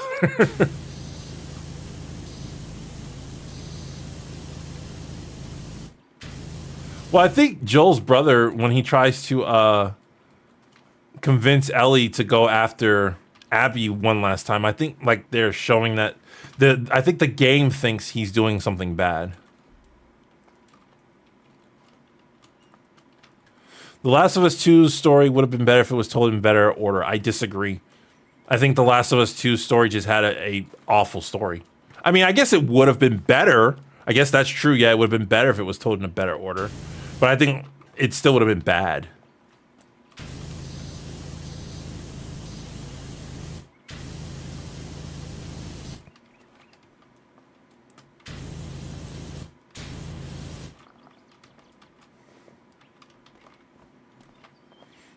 I can't. This wall won't get clean. Please, just clean.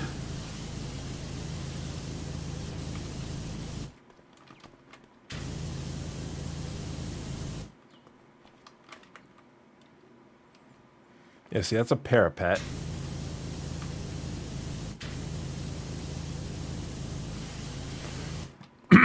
Life is Strange never explains how the time powers are causing things like freak of nature, the eclipse, or the animal's death that inconsistency. Well, it did explain it just very poorly.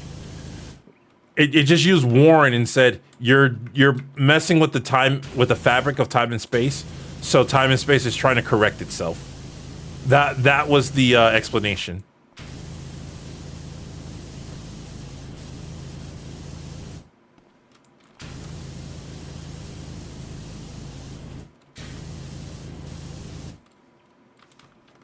That was a weird jump.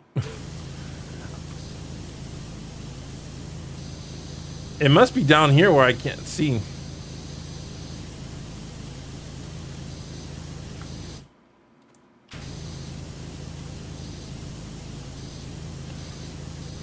Majora's Mask is my favorite too. Have you ever considered making a video game review? Yes, I have. Video game, I would need different equipment to make video game. I used to make video game reviews on my other channel, but I no longer have the equipment for it. So I would have to get the equipment for it, which wouldn't be all that expensive. I would just need the right VGA cords and adapters. Okay, is everything down there done? There's something right there. Lower staircase wall.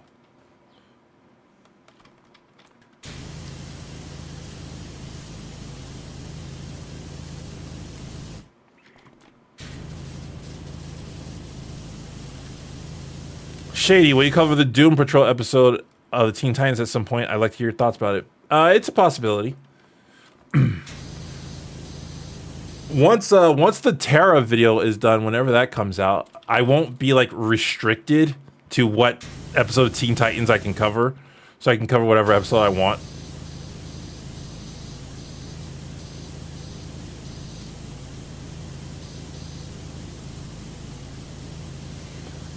Do you ever see ER's Life is Strange review? I think I did, but I don't remember it. It's difficult for me to remember anything from ER unless it's core related.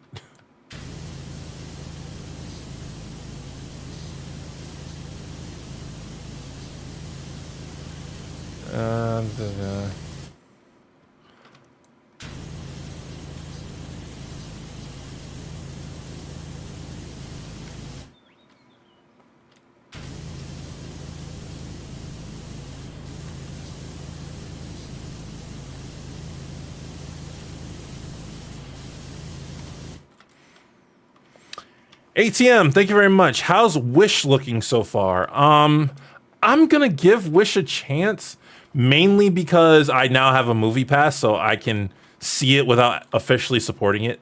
But it doesn't look good. Like, how they present the villain just looks so not right. Like, I made a joke about it on Twitter. He's like, oh, the previews, what the previews make the villain look like is he's the bad guy for not giving everybody what they wish for. And I made a joke about that on Twitter where I was like, with great power comes great responsibility. Thunder and lightning in the background. Speaking of Teen Titans, you heard about the cancellation of Tara Strong? Yes, I have, and I don't really follow that stuff. Plus, I separate art from artists.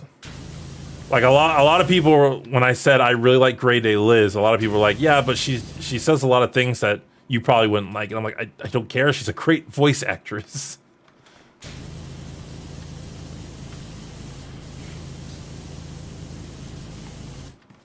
Like that whole controversy she's involved with, like, I don't follow anyway. So I tried to watch this thing and I didn't even finish. There we go.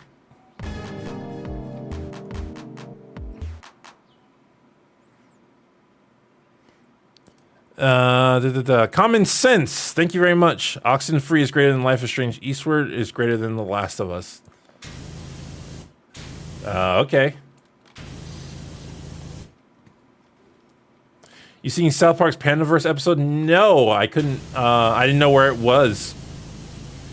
Like, South Park is on Max, but that episode, I couldn't find that episode. I'm only just now starting to watch South Park, so. Shady Doorags, why are you so tall? Genetics. My dad was tall and my mom was tall. When two tall people marry each other, there's a good chance they're gonna have a tall kid.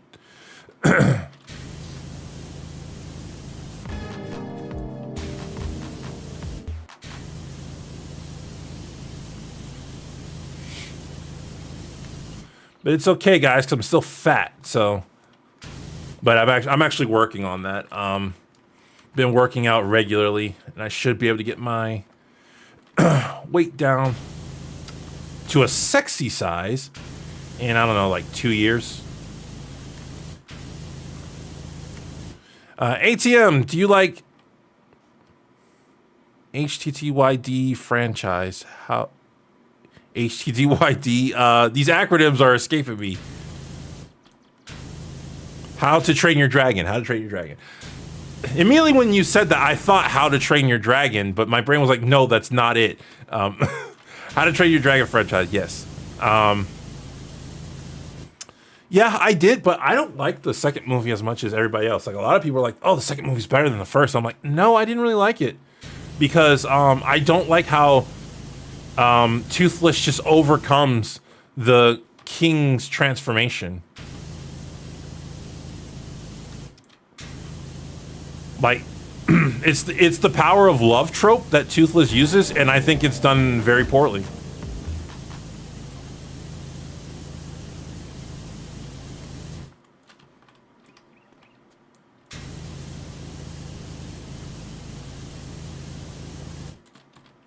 Nah, you ain't fat, you're a handsome boy. Well, actually, I am fat. I just, because I'm so tall and I have broad shoulders, like, it really doesn't look it. But I am actually very overweight. But I'm, like I said, I'm handling that now. I'm working out daily. Well, 5 days a week I work out. And I've been consistent with it for the last couple months, so just got to keep it going. And like I said, approximately, I'm guessing in approximately like 2 years, 2.5 years, I'll be at a healthy size.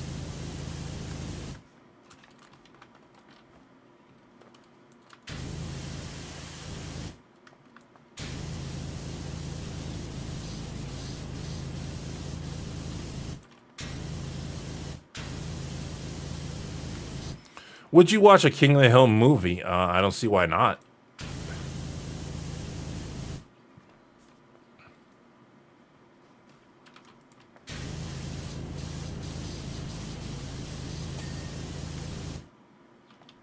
After your workout transformation, you'll be Shady Swole Rags. Well, I'm not working on muscles right now, just fat burn. But maybe, like, I told myself, like, once I get the fat off, maybe I'll do some muscles.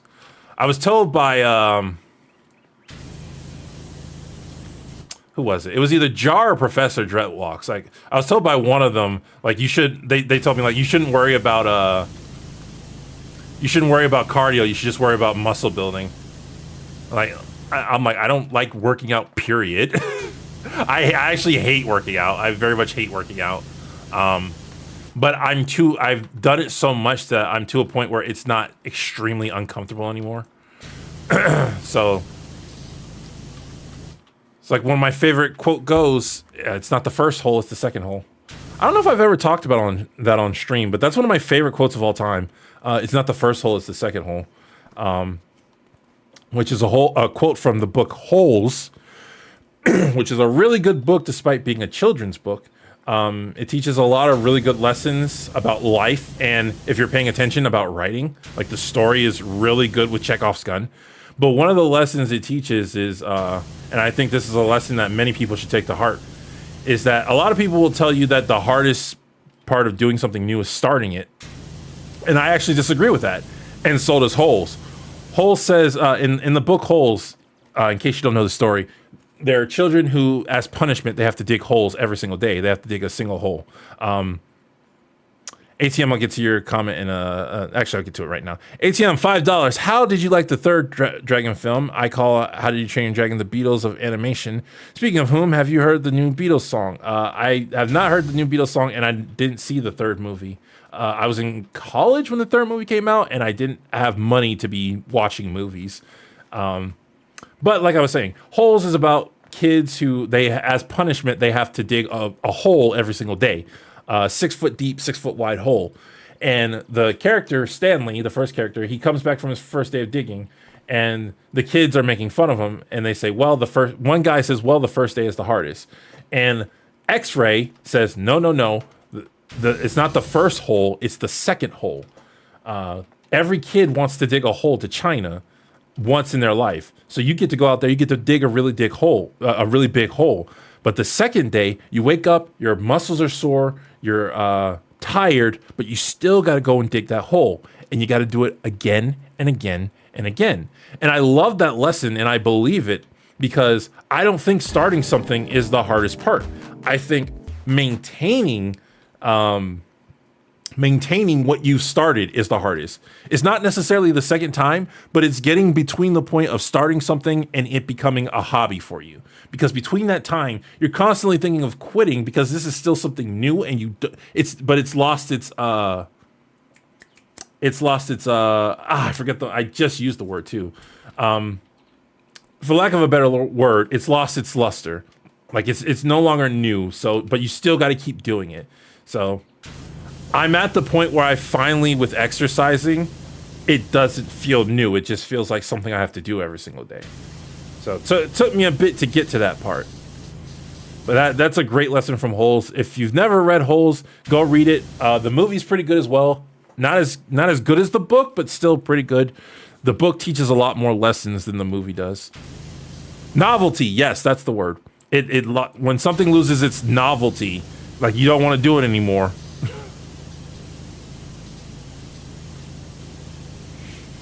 But you still got to push yourself to do that. So that's always one of my that's always one quote I go to whenever I'm like working on stuff. It's like, it's not the first hole, it's the second hole.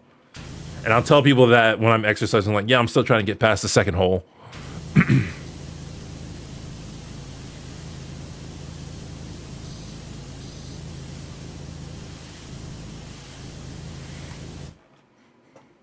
Every day gets a little easier, but you got to do it every day. That's the hard part. That's another quote. That's another quote I use quite often.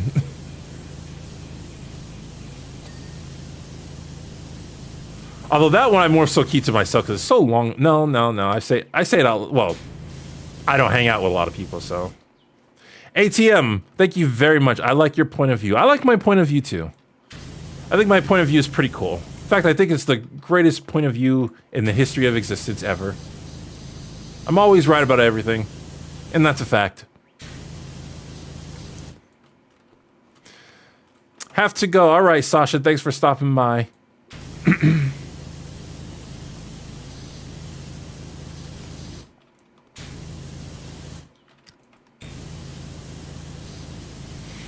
Kingpin says something about that in Daredevil. The first one is the hardest, but it gets easier. Like, it is possible that after the first time it gets easier. But like the key to anything is getting it consistent. You have to be consistent with it. And I think that's the hardest part of doing anything. Doing it to the point that it becomes consistent. It is possible that if you've got the right mindset, that you only have to do something once until it becomes consistent. How do you feel about the live-action Daredevil movie? I haven't seen it in a while. It hits different. If you're talking, I'm assuming you're talking about the Matt Murdock one. There's not a Daredevil movie I haven't heard of. Matt Murdock. That's not his name. That's Daredevil's name. The Ben Affleck one. Jeez, I assume you're talking about the Ben Affleck one. And there isn't some live-action Daredevil movie I haven't heard of. Watching it today would hit different because back then when they casted a black guy as the Kingpin, like I was like, whatever. Nowadays, when they cast a black guy as somebody who used to be white, it's a big deal. Are you going to do any meetups or go to VidCon or something? VidCon, I'm not so sure because VidCon does a lot of stuff I don't like, but I would love to like start going to conventions and stuff. I still need to get settled in a lot of stuff because there's a lot of stuff I want to do by the time I'm 35. I just turned 32. There's a lot of stuff I want to do by the time I'm 35, and because of that, I have to have my priorities straight and I have to focus on doing that stuff. Like, for example, I want to pay off all my student loans. I want to do all that before I'm 35. And that's one example. So once all that stuff is done, like I'll be more comfortable like experimenting with how I approach my YouTube self. Because like going to a convention would cost me a lot of money to do. And I'm not a very social person as is, so I might there's like a 50-50 chance that I'll have a lot of fun, but the other 50-50 chance is that I will be overstimulated because I'm an introvert.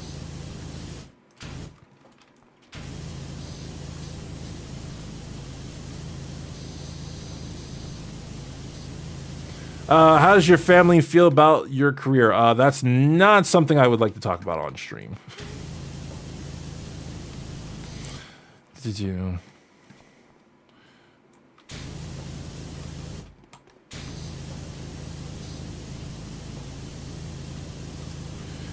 Shady, Team Fortress 2, yes or no? Your answer only matters to me a lot. Team Fortress 2, I had fun with Team Fortress 2. It wasn't a game I played a ton, but...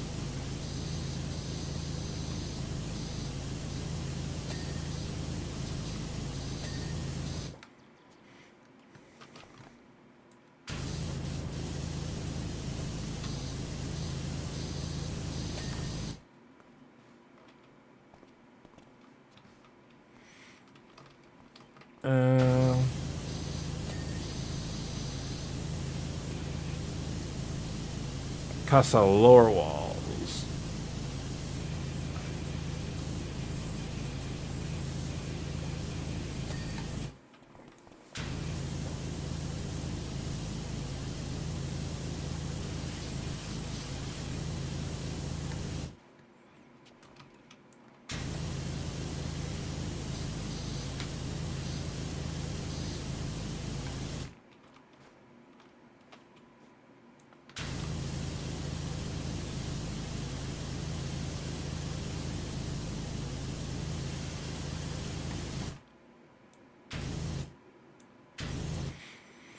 Have you ever reviewed any Proud Family episodes? No.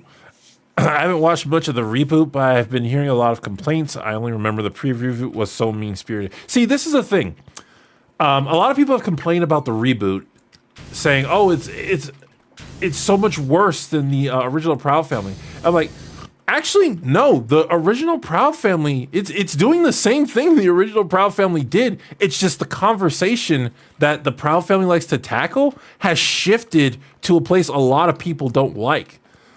Like the original Proud Family did a lot of stuff I did not like when it first aired. And ask any millennial or Zoomer, and they'll tell you, Penny has one of the worst toxic friend groups in all of cartoons. Like, even ignoring Louder with Proud, just going by the Proud Family itself, Penny's friend group is awful.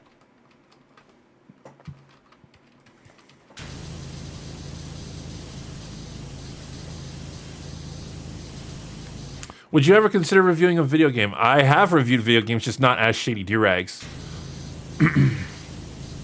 I did it on a separate channel that, I don't know if it still exists. I've made, like, what, a total of 4 channels since I've been here on YouTube, and it was the Shady Doorags one that stuck.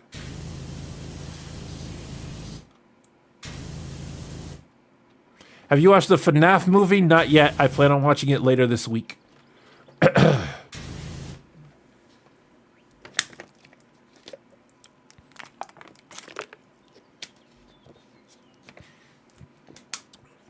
Which is worse, blackface or tokenization?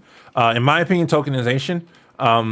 Because the thing about blackface is people forget why blackface was bad. They completely forget why it was bad, and so they deem any white person pretending to be black as a bad thing. Completely forgetting that Tropic Thunder is a movie that a lot of people like. I don't particularly like Tropic Thunder that much, but I think I love Robert Downey Jr. in Tropic Thunder. Like, blackface was bad for a reason, and people forget what that reason is. I talked about this in the sequel to the Little Mermaid video, the one where I talk about Tater. You know, I say all the time. I said before, hey, you can cast a black actress and then just change her in post to a white character. And people are like, no, that's reverse blackface. I'm like, blackface was bad because blah, blah, blah. A person who is being changed in post is not doing whiteface for those reasons. Would you ever review food? I mean, not anytime soon, but like I don't really have too much of a limit on what I would and wouldn't do, unless it's something that's like not family friendly. You know, there are stuff I would do, but if it's something that you could do on YouTube, if I thought an audience would like it, yeah, I would do it. It's just when you have an audience, they have a certain expectation from you, and you do have somewhat of a responsibility to meet their expectations. You know, it's a compromise between what you want to do and what your audience wants you to do.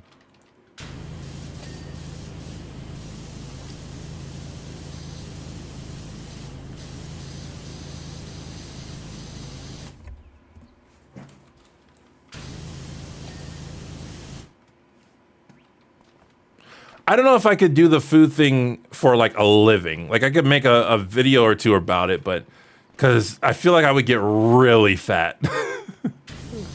Like I freaking love eating food.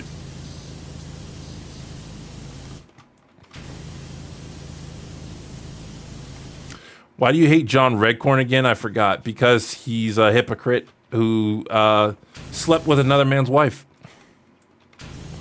So there would be a chance for a comic review. Yes, there's a chance for any kind of video on my channel, as long as it's not like superbly inappropriate.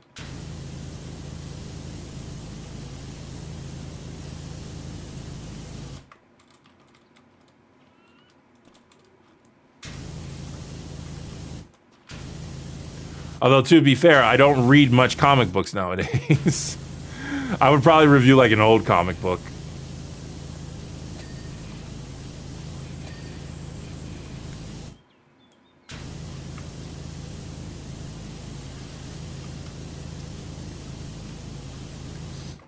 Are you up for guest starring in other people's videos where the topic is writing and media?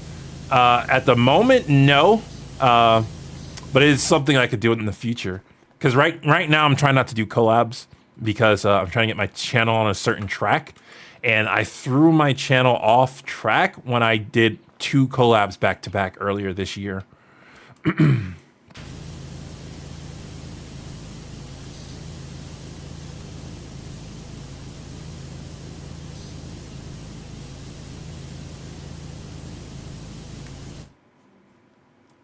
Oh, these two are, this is part of, oh, okay. I didn't know this was part of this wall.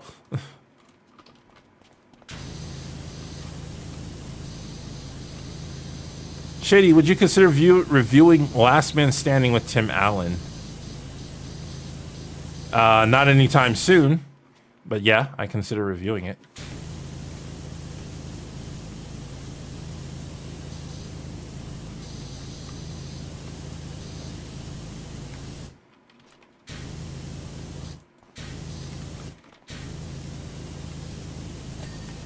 There we go.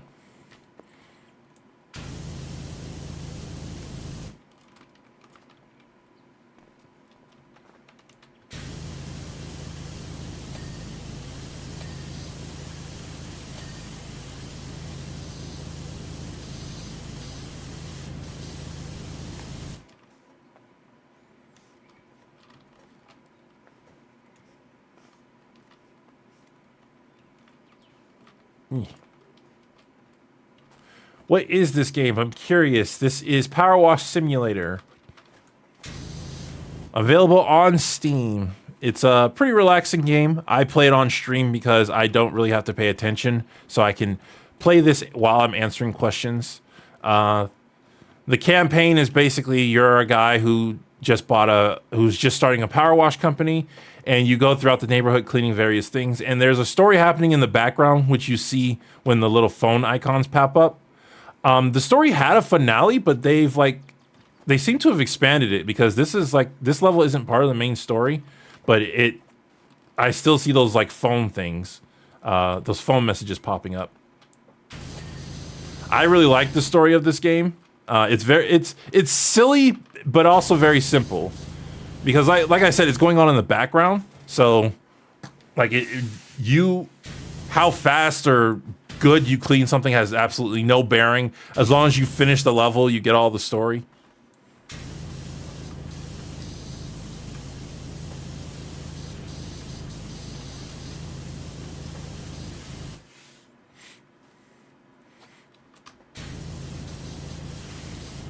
Do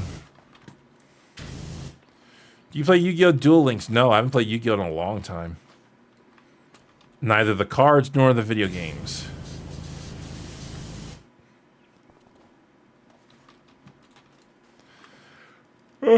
Sorry about asking about your family. It's fine. I don't like talking too much about my family's personal thoughts because that's their personal thoughts. My dad is an exception because my dad is like no longer around. So I'm fine talking about like how he personally thinks about stuff.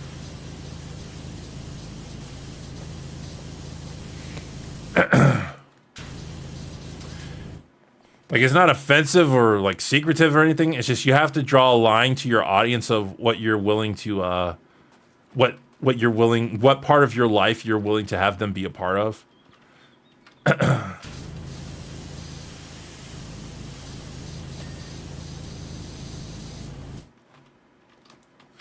Do you play Pokemon? No, I do not. I haven't played Pokemon since I was little. When I was little, I became obsessed with it, and my parents didn't let me play it anymore.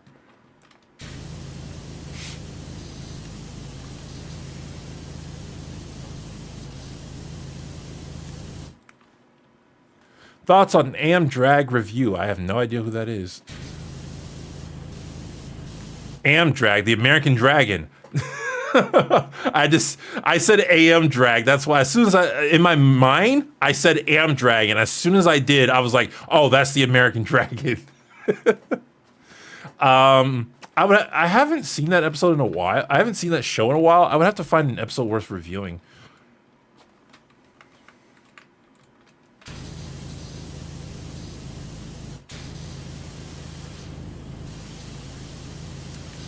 Okay, I need this wall to be clean.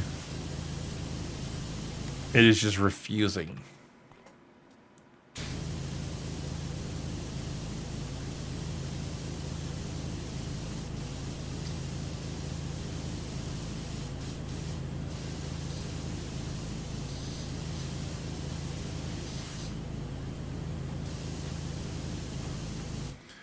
And the thing is, I don't know if I can really get into Pokemon because it's so easy now. Like when you're a kid, Pokemon is super interesting because the mechanics of it don't really aren't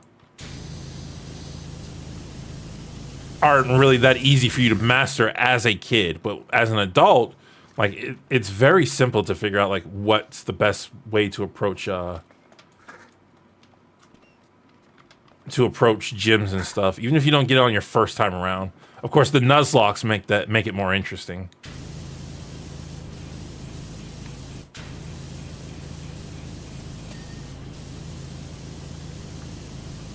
Thoughts on Jackie Chan Adventures? I love Jackie Chan Adventures.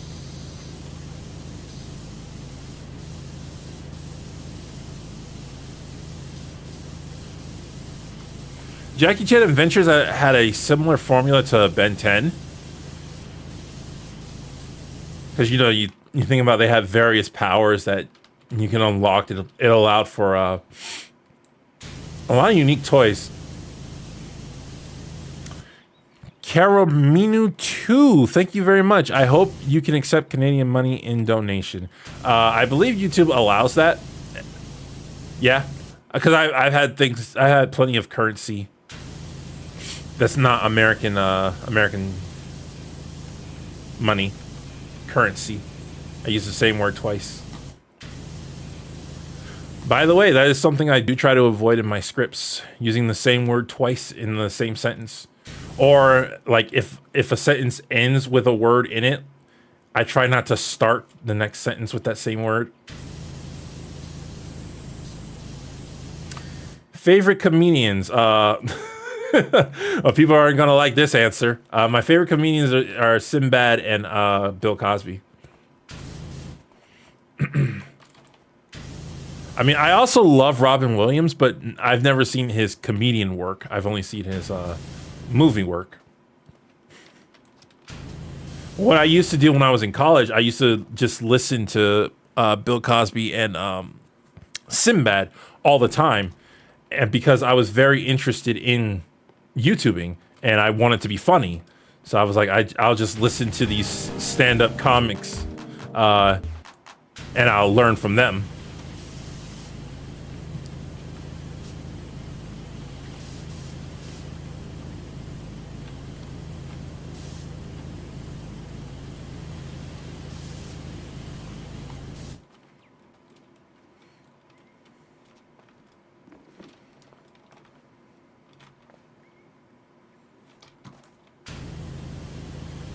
Team Rocket was inspired by the Red Ribbon Army from Dragon Ball. I did not know that, but I am not surprised to hear that. Very much enjoy Sinbad, A Different World is one of my favorites. From Sinbad, there are two that I love. Bell Bottoms and Afros and Bell Bottoms. And I forget what this one's called, but it's the one from... it's the one where he talks about... where his dad isn't home, so his mom tells him to mow the yard, and he tells her no, and so he gets a huge spanking. Don't learn from Bill Cosby. I do what I want. This is what I mean when I say I separate art from artists. Obviously, everybody's ticked because Bill Cosby was proven guilty about those allegations. But you cannot deny that he was a good comedian.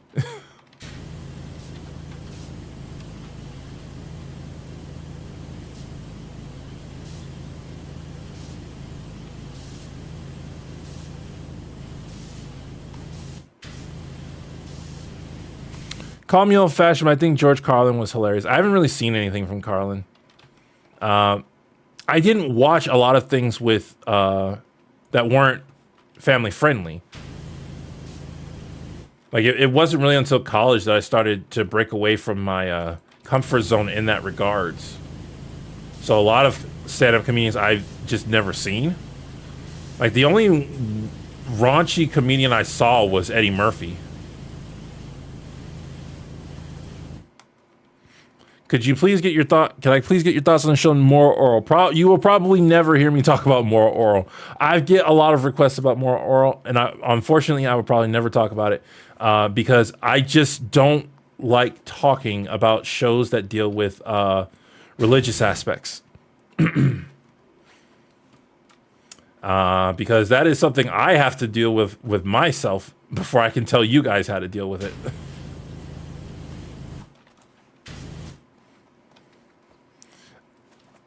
Did you...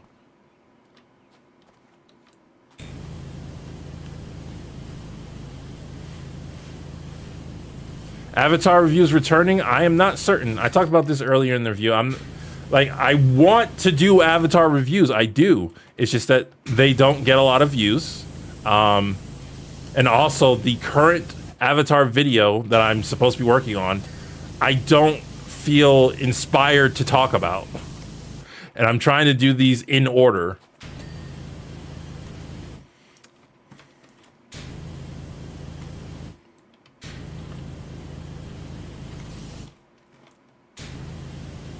What are your thoughts on Transformers Prime Beast Wars? I haven't seen Beast Wars in forever. If Transformers Prime Beast Wars is a separate thing, I don't really have much thoughts on it because I've never seen it. I've seen the original Beast Wars, but I don't remember it that well.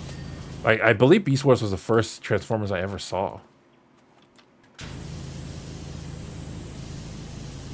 Oh, are you talking about the movie? You might be talking about the movie. Transformers Prime Beast Wars. That's probably the movie. Sorry. I haven't watched the Transformers movie since the third one, and I always get the third one and the second one mixed up. No, that's not true. I seen the one with Matt Walsh. I think that's his name. I didn't like it, but I seen it. What do you think of Bill Cosby's Ghost Dad movie? I've never seen it. I've never seen any movie with Bill Cosby. I've heard they're all bad.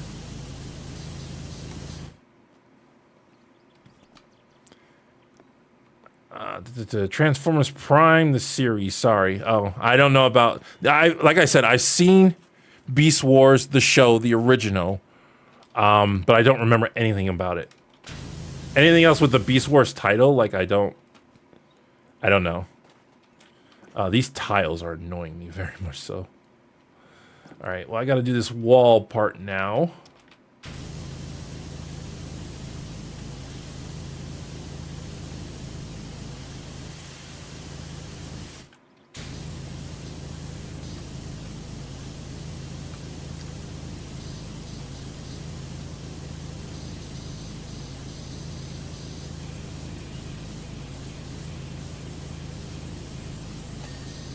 What's the scariest thing you saw as a kid? Well, see, there's a difference between something being scary and me being scared by something. Because the thing I was scared of most as a kid were the scarabs from the mummy. Like, not the mummy creatures themselves. They didn't scare me. It was the scarabs that scared me. The thought of something burrowing into your flesh and then eating your guts just absolutely terrified me. Which is probably why I never saw the Alien movies when I was a kid.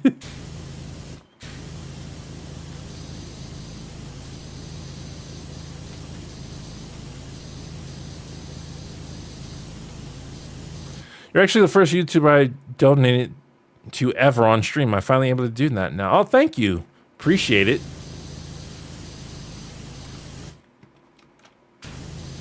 Did you know Jackie Chan has another cartoon, Jackie Chan's Fantasia? I did not know that.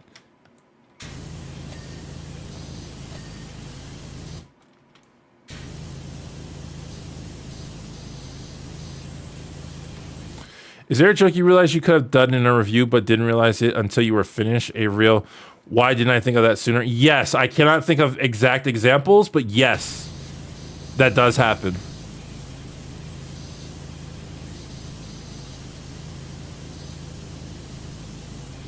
In fact, with the Beast Boy review, I didn't think of the toxic masculinity joke until the video was done being edited. I was like, oh, okay, well, I guess I can still put it in the title.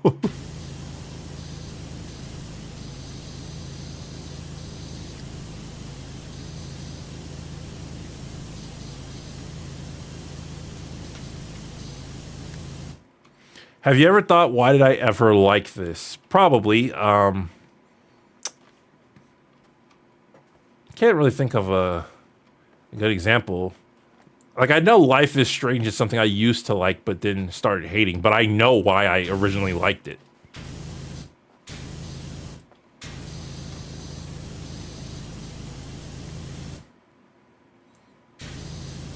Do you think the Hank of Hill, King of the Hill reboot will have Dale? I'm not sure. I'm honestly not sure. I can't see King of the Hill without Dale. But I also couldn't see iCarly without Sam. And they did that. Because the actress just refused to come back.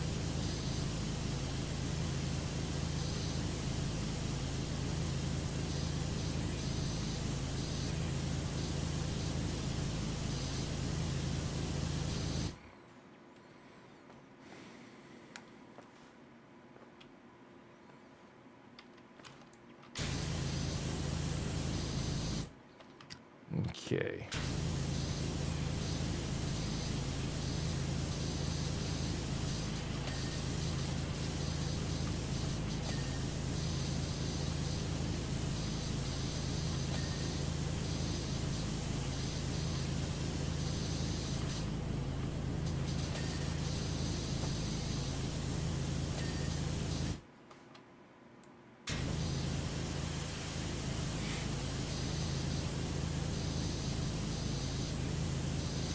The iCarly show is canceled now. Yeah, I'm not surprised. I don't know if that show is good or not, but nostalgia is not the financial incentive it used to be. My sinuses are like, yeah, Shady, you've been talking for a long time now.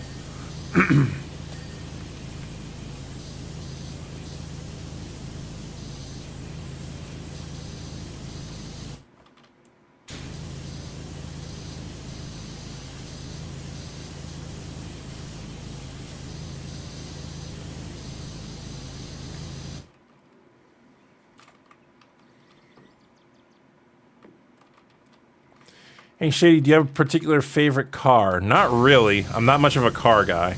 I'm a nerd and a geek. Don't really know much about cars.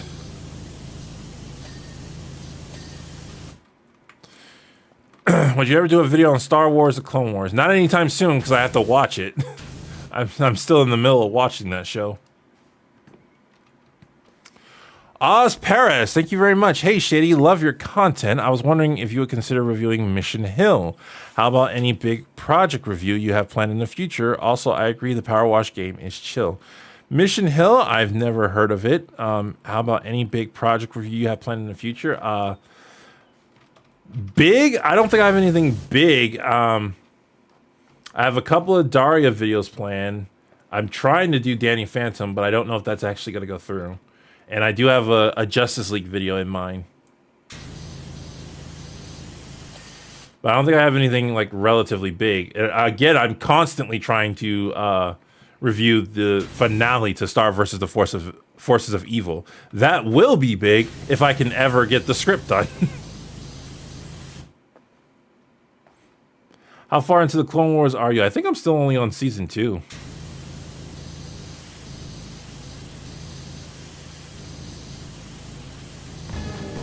Like, I've been watching it for a while, but like I said, it takes me a long time to get through shows.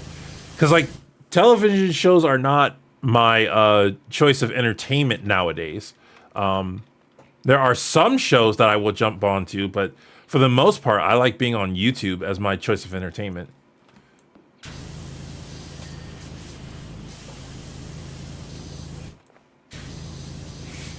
That's why whenever I show up in a YouTube chat or somebody else's live stream, people are like, whoa, Shady's here. And I'm like, yeah, I'm always here because I'm constantly on YouTube.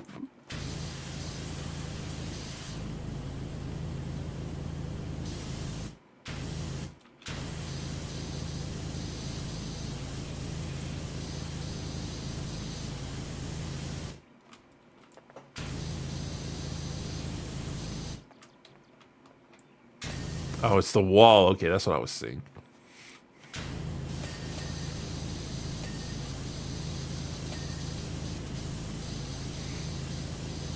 Who's your favorite YouTuber to watch? Currently, Killian Experience. I absolutely love Killian Experience's videos. Too bad he takes forever and a day to make them, but you know.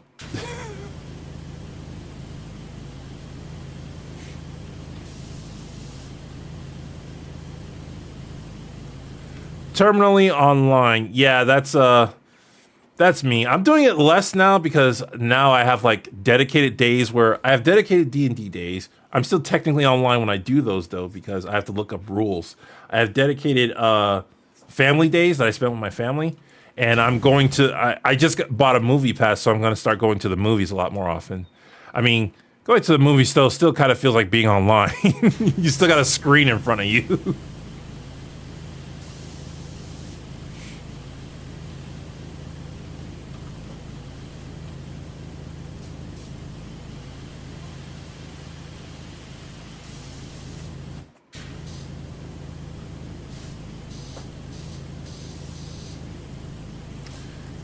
Teen Titans Go episode. I can't see me reviewing a Teen Titans Go episode. Just because I don't really feel like I have anything to say about that show. Favorite D&D race? Kitsune. Same. It's been a long time since I watched Doctor Who, and I'm more into YouTube despite still loving Doctor Who. Speaking of D&D, have you seen Honor Among Thieves? I have not. I need to watch that. I'm kind of upset I haven't watched it. What are your thoughts on King of the Hill episode that covered Luann's mother that personally hit hard? Luann's total didn't deserve a drunk yet violent hoochie for a mother. I don't have strong feelings for it. I have opinions on it. I don't have strong feelings for it. My thoughts more so lean towards addiction than they do like parenthood and abuse. Because Leanne, like when she was sober, was not an awful person. It's just that she loved her addiction just too much. Can you do a Spider-Man episode? I would love to do a Spider-Man episode if I could think of something to say. The problem is a lot of times when I'm watching shows, if it's something old, I feel like I have to watch it. Like if it's something I've already seen, not old, but if it's something I've already seen, if I'm not like, okay, if it's something I've already seen, I feel like I have to be watching it for research purposes. Otherwise, I feel like I'm wasting my time because I could be doing something else.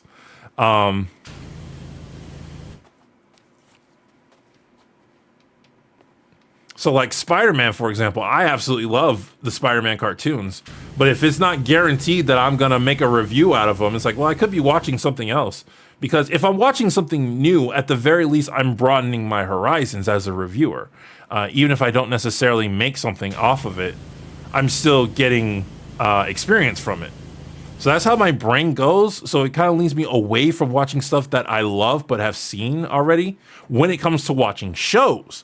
Again, when it comes to YouTube, my brain just sees that as entertainment and I can watch as much of it as I want, according to my brain.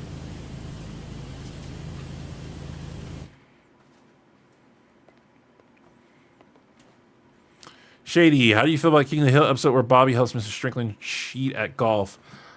I mean, I'm kind of shocked I haven't got more requests for that episode. I don't have particularly strong feelings about it. It's there. I don't hate it. I don't love it. I do like it, though. Some cool Danny Phantom episodes would be The Ghost King and Ultimate Enemy. Those aren't episodes. Those are movies. But yeah, those are the best of Danny Phantom. The Ghost King and the Ultimate Enemy. I absolutely love the Ultimate Enemy. Of course, after the Ultimate Enemy, that's where the final season came in, and that's where Danny Phantom just shot downhill. It just sprinted downhill. Why are there bars on this window? Why are there bars on this window? There aren't bars on this window. There aren't bars on this window.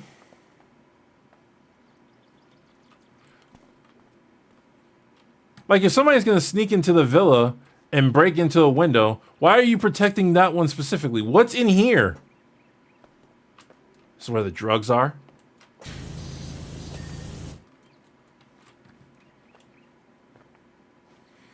Cole McGrath from Memphis 2 does the with great power comes great responsibility theme better than Spider-Man ever has, to be honest. Call it a hot take, but it's true. Feels more grounded than Spider. Well, Cole had one story. Well, he had two stories. Spider-Man has a lot of different stories where I'm pretty sure the great power comes great responsibility trope is done really well. Now, the thing about Spider-Man's with great power comes great responsibility is I've never agreed with Peter Parker on what great responsibility means. Because Peter Parker believes that he basically has to sacrifice his entire life. And I've always said, take care of your life first before you start taking care of others.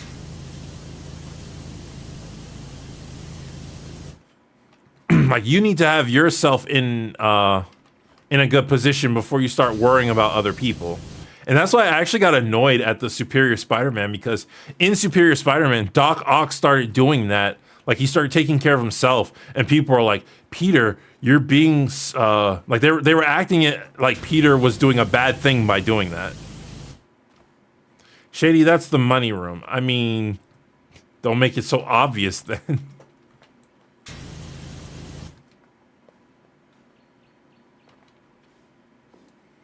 Can you do a Spawn episode? I've never seen Spawn. I've seen the movie, but I don't remember anything about it.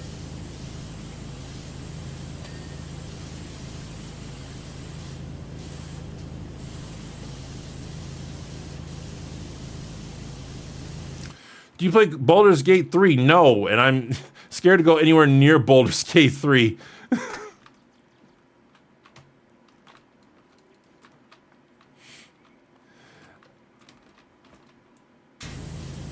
How am I supposed to get that?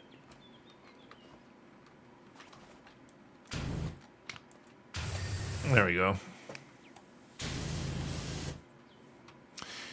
If Uncle Ben's death is reason why Peter cares about others, Peter thought about himself. He let the guy go, and the guy kills Uncle Ben.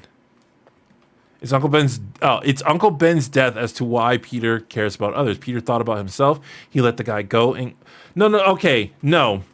When Peter let the guy go, that was not him thinking about himself. That was him specifically not caring about others, because he could have stopped that guy and saved someone else. That wasn't him thinking about it. He was in a healthy position to stop that guy, and he just chose not to because the world picked on him.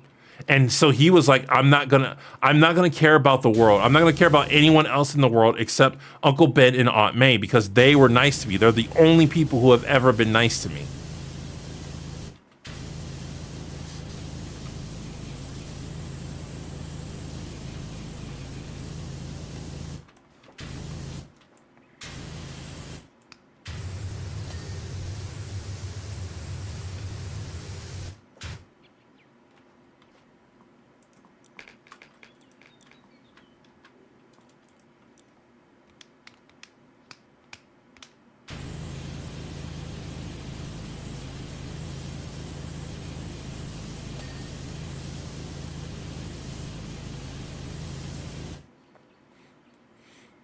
Shady, how do you feel about the state of the MCU is right now?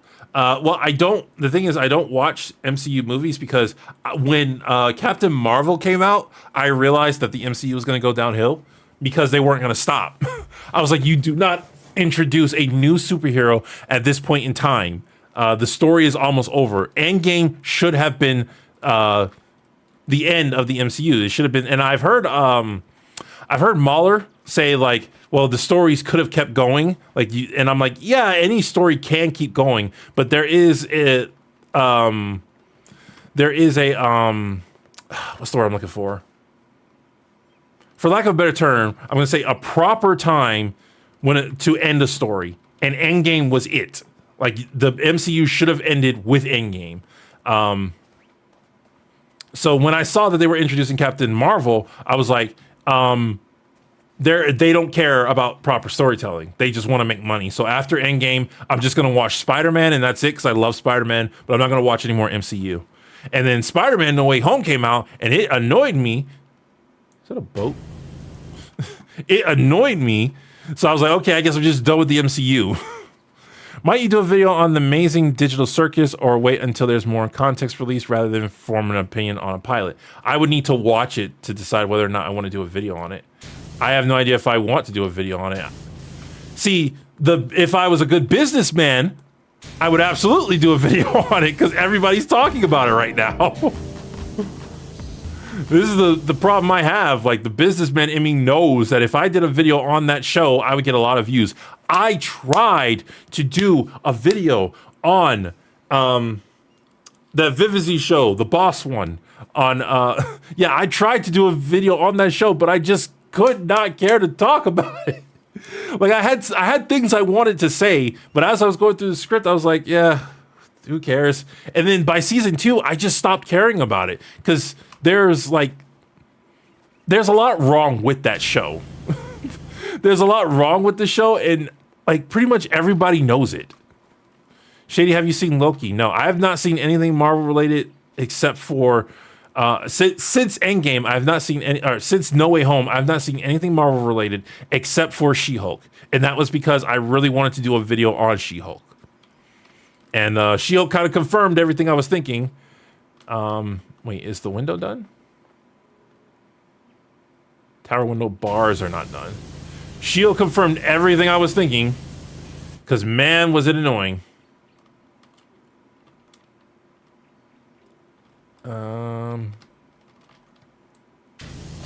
There we go. Why does No Way Home annoy you?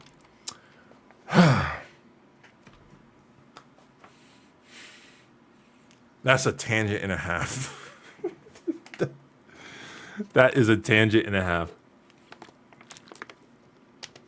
Okay, first of all, so I'm gonna tell you like the biggest reason, and it's not even like that good of a reason, but it's the biggest reason the movie annoys me.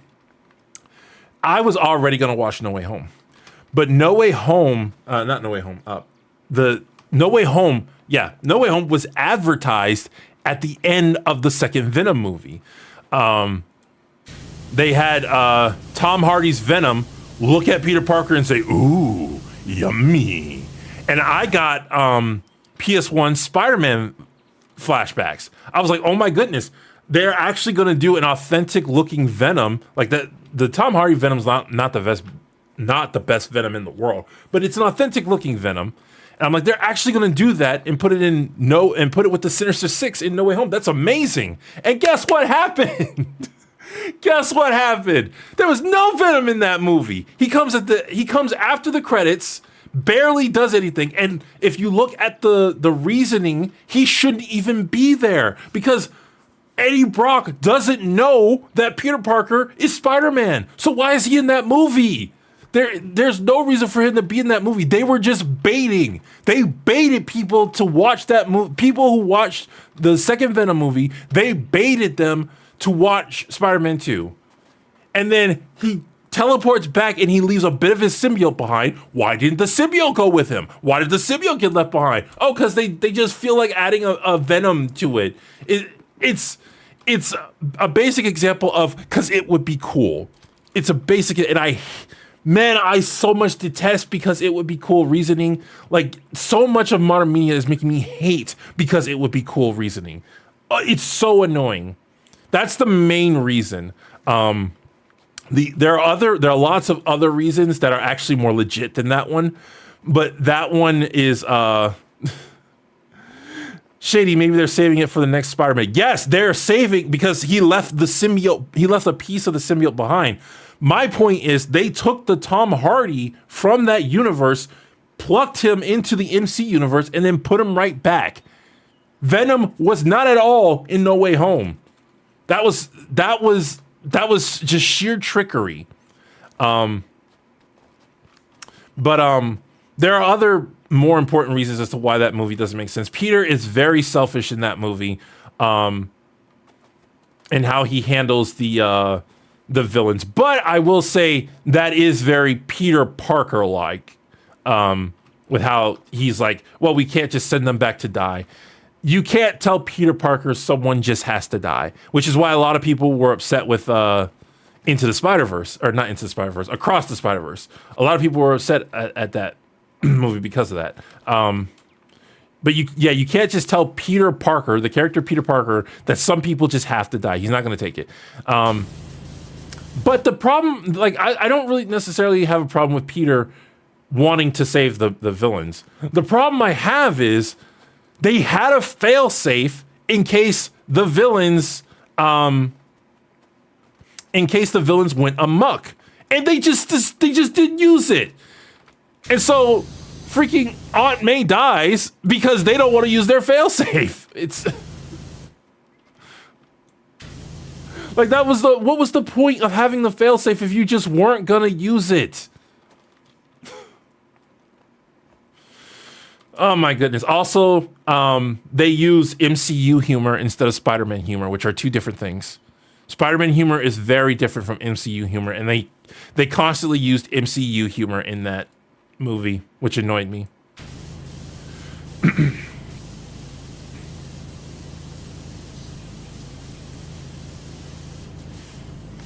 Have you ever read or seen Transformers? I'm really curious to know your thoughts about Autobots and Decepticons. I've seen some Transformers stuff. I'm not a huge fan. I saw Beast Wars when I was little, but I don't remember anything about it. The series I spent the most time with was with the Minicons. Even that I don't remember that much about. And of course, I've seen a couple of the movies.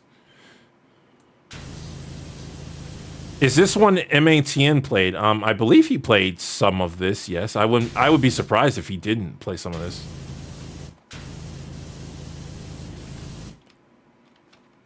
They did Sandman dirty? I mean, kind of, sort of. Yeah, Sandman didn't even need to be healed. He just wanted to go home. And they're just like, let's just take away his powers because, you know, he's part of the Sinister Six now.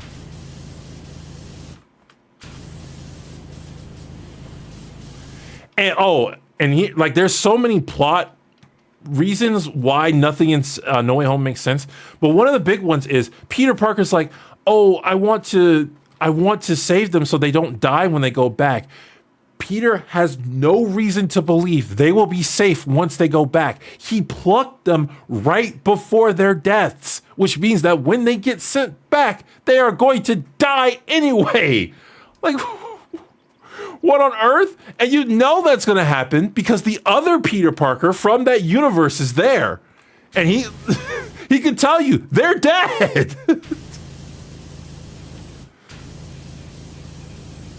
My Adventures with Superman, I still haven't seen. I don't know when I'm going to get around to reviewing that. What? I keep trying to watch this tower. It's clean. Why am I trying to watch this tower? The facade. Where's the facade? What's something here is called a facade. Is it you? Yeah, you're what's dirty. Okay, so let me put this long nozzle away. Ever going to do a Rick and Morty? I have done a couple videos on Rick and Morty. They're just not very good videos.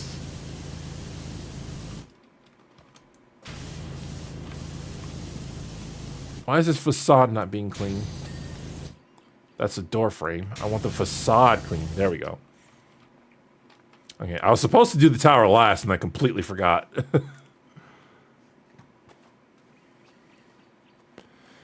Have you seen Invincible? There's a lot of characters who are worth discussing. I've seen the first season. I haven't started watching the second season yet. Shady, I challenge you to do a cartoon review, a 2003 classic, the show that walked so Attica Run. In my subscription to your channel, let's go Xiaolin Showdown. I love Xiaolin Showdown. I don't know how much of it I could review, though. Because things that are pure entertaining, where I don't have much to say about... again, I say the term I don't have much to say about. I can talk about any cartoon, but to talk about it in the Shady Doorags style requires it to have something I passionately want to discuss.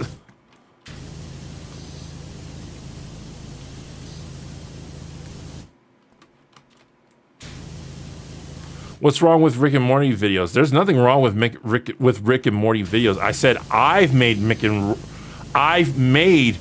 Morty videos, but they're not very good ones. They're really I've made I think 3, and 2 of them are really short.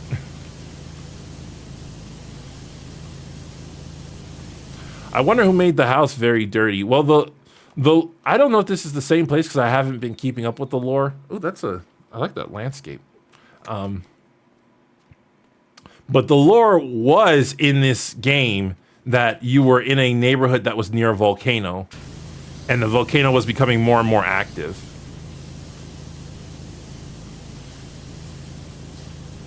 And MatPat did a game theory on this, where he basically said that what you're doing when you wash away all the soot, you're actually causing a lot of damage to the people here because soot doesn't dissolve in water. So you're just adding soot to the when it goes into the draining system, you're just adding soot to people's water.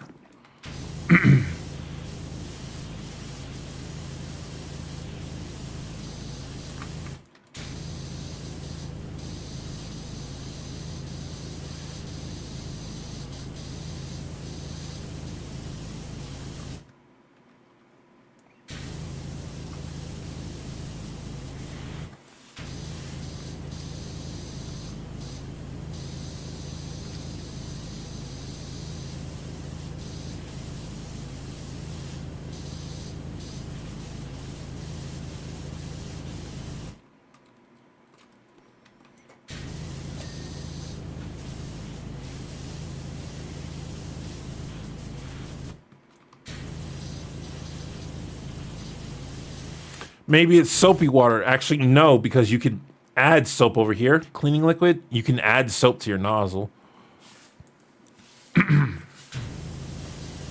My defense for No Way Home is Peter tried to see the best in villains and was able to give a second chance to Doc Ock and Goblin. Yes, like, I know that's... a lot of people, when they...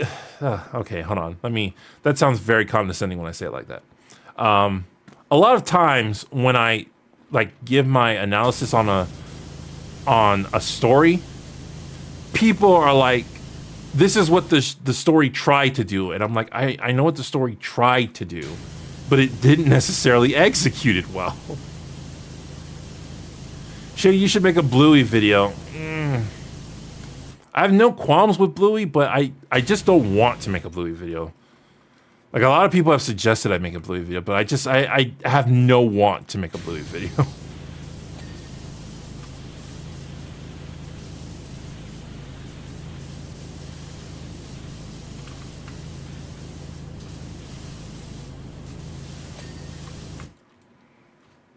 Cam died. My camera died? It's still on. Did the stream die? Hold on, let me check the stream. It says it's fine.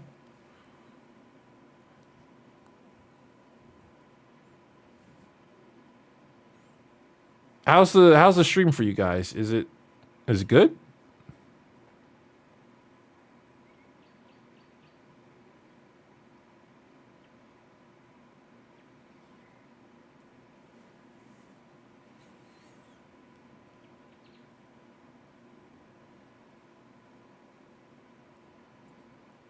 Stream's fine here. You're good. Okay.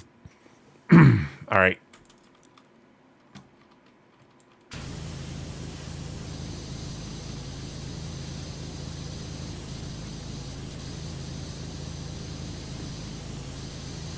When will we see more Justice League Unlimited? Love when you do superhero videos. Pretty soon. I have plans to do a superhero video. I would love it if I could do videos in advance, but like the way I write scripts, it's just not really feasible because a lot of my jokes are very in the moment inspired. And some of them would not work well if I waited too long to release the video.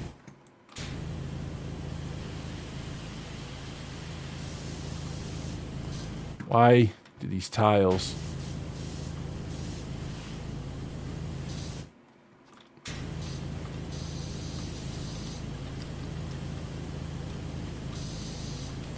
Owl House, yeah.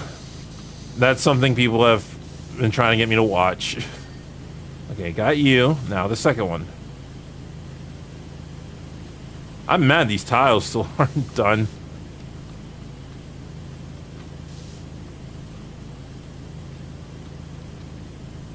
There we go. All right. So, I believe it's just this balcony. And then I have to find the little bits I haven't finished.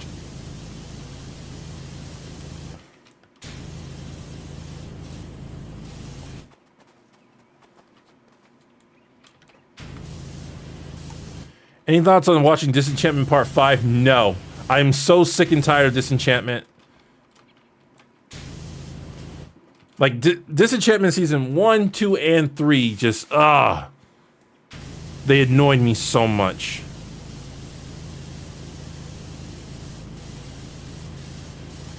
And what really happened in Disenchantment that really just set me off was when Bean was like, I know it seems like they're just making stuff on the spot, but it's a lot of it you can tell that they've been planning for a really long time. And I'm just like, shut up, show. Like, that really got on my nerves when she said that.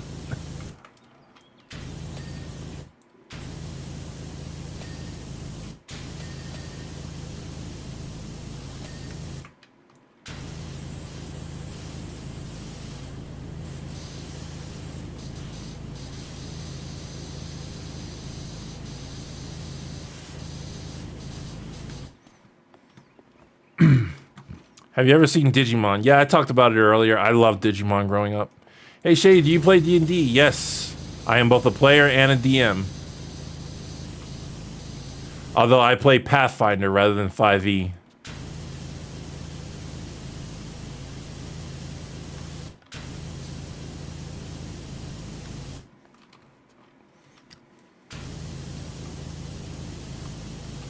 Will you do a review of Hey Arnold? I don't see why not, though I don't have any plans to do it in the near future. But I don't see why not. Hey Arnold has a lot of topics I could tackle on this channel. The main tricky thing with Hey Arnold would be getting access to it. I need to find out where like Nickelodeon shows are streamed on. I think Nickelodeon shows are mainly on Netflix, but not sure.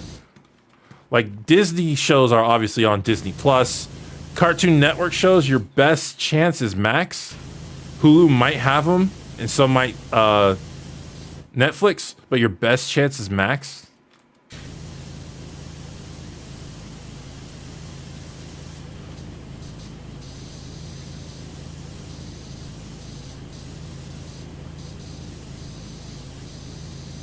All right, are you the same as you? No, okay. And how on earth am I supposed to clean this?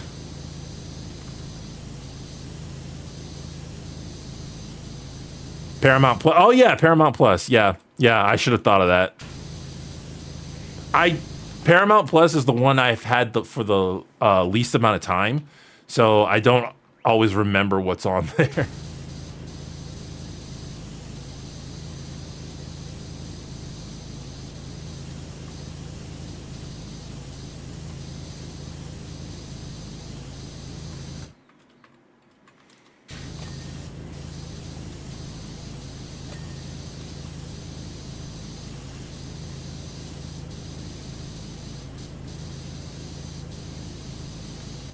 All right, are y'all two separate railings? Yes, okay.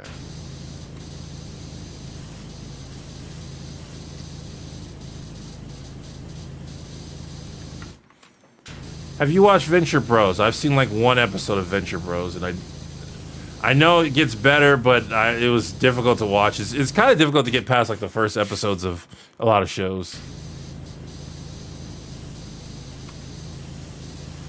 Would you ever talk about SpongeBob? I can't really see myself talking about SpongeBob. It's possible, but I can't see it happening.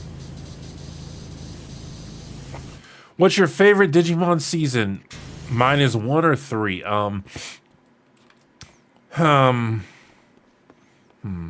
a long time, it was 2 because that was the season I came in on, and now I'm kind of split between 1, 2, and 3 because 1 through 4 all hit my nostalgia. But despite the fact that I love 4 was objectively so much worse than the other ones that it's nowhere near my favorite. 3 is objectively like the best one, in my opinion. 1 and 2 are great. They lack some structure. I'm going to say 2, but that is an answer that could easily change in the future.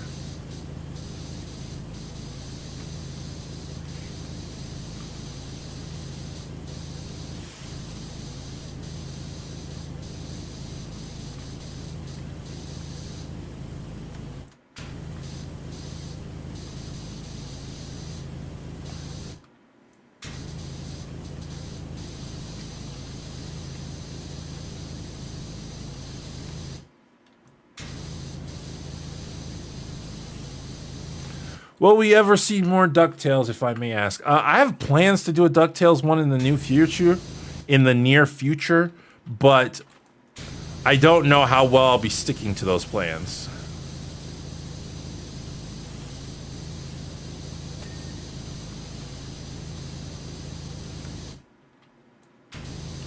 We'll just have to wait and see. Have you seen Last Evolution? No, I have not. The fun thing with Digimon is constantly explaining to Pokemon fans how evolution works.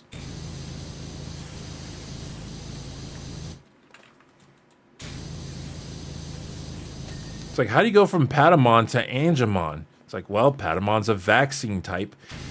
And pretty much any vaccine type that is a rookie can digivolve to a vaccine type that is a champion if they are given the correct energy.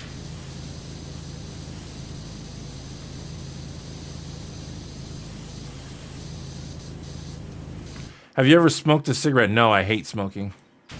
I absolutely detest smoking.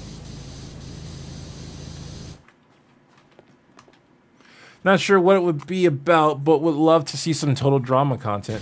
Maybe I'll do a top 10 Total Drama songs. Because I love Total Drama up to World Tour.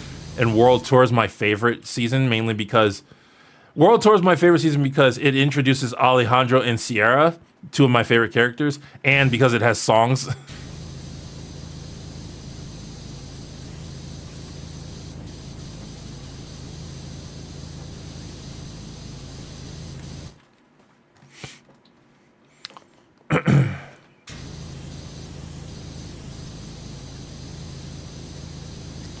The problem with me reviewing music is I don't know jack about music. I only know what I like.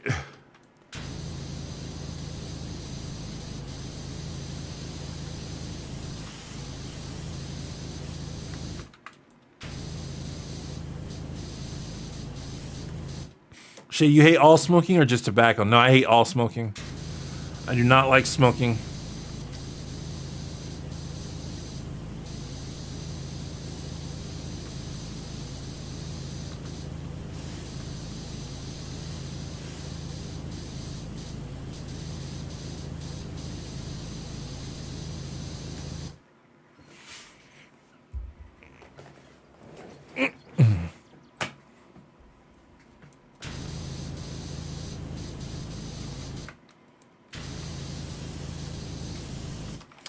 What about an Ed Nettie review? I think that the series finale moving picture show, the finale I probably could do, but that's probably the only Ed and Nettie thing I could review. Ed and Nettie, any show that is purely comical is difficult to tackle because I'm just constantly saying that's a funny joke, I like it. That's a funny joke, I like it. That's a funny joke, I like it. And I would have to just constantly find different ways of saying that.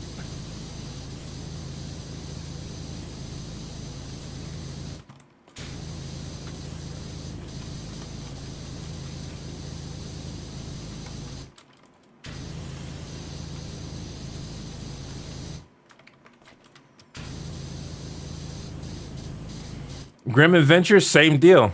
It's mostly about jokes. I love Billy and Mandy. I absolutely love Billy and Mandy, and I absolutely love Ed and Nettie.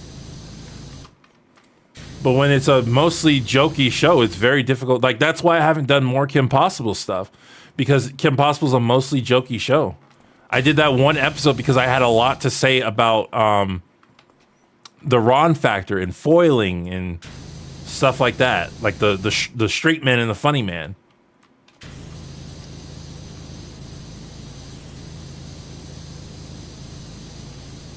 Are there any movies you want to talk about? There are a lot of movies I want to talk about. Trying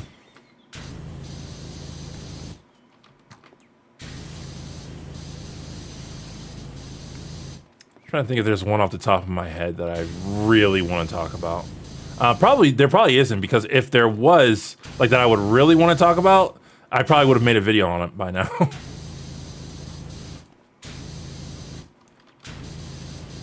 Like, there are a lot of movies I want to casually talk about, but to sit and make a video about it. How about Powerpuff Girls? Powerpuff Girls is actually one I could do, because the Powerpuff Girls had a lot of lessons it liked to teach people, even though it was comedy focused. So that is actually one I could do if I looked hard enough for an episode.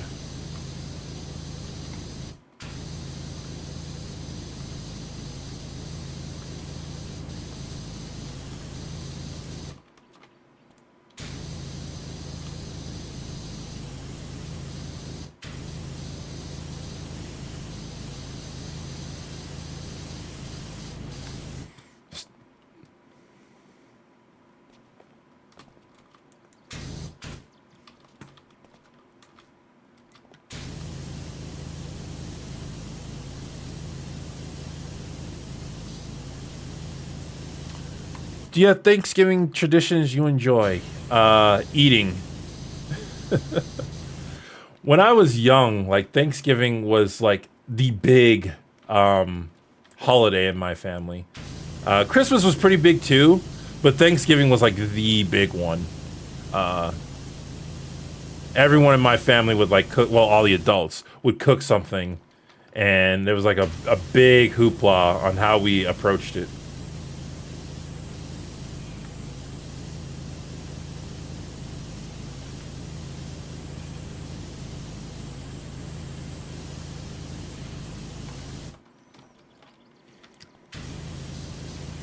Hey Shay, can you remember when you were disappointed by a hamburger? What was the worst burger you've ever had? I don't know about the worst burger.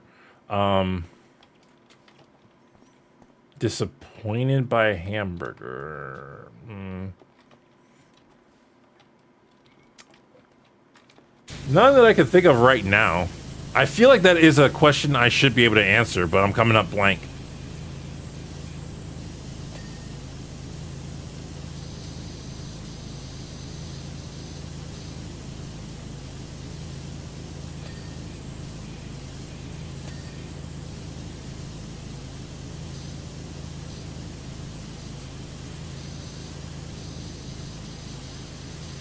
Francie, that's not a question I'm comfortable talking about here on stream.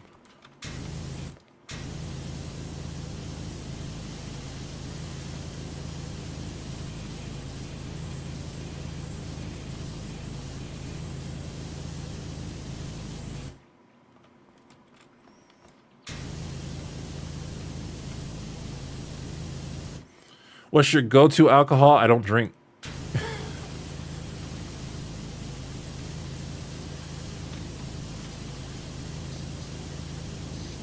So my go-to alcohol would be isopropyl. Isopropyl. I can never say that word. Isopropyl. Rubbing.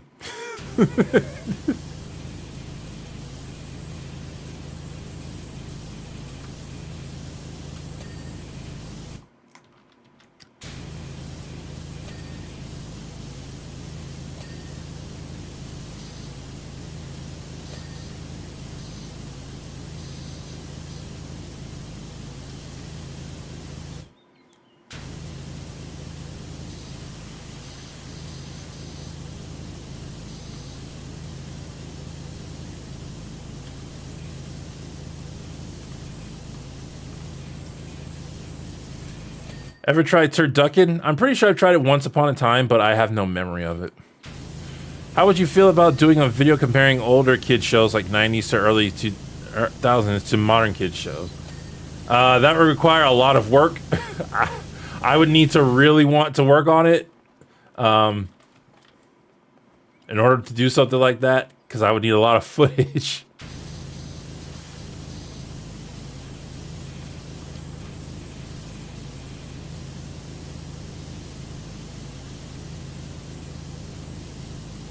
Have you seen Full Metal Alchemist? No, I've seen like 2 episodes of it. I tried to watch it, but I was like, yeah, not for me.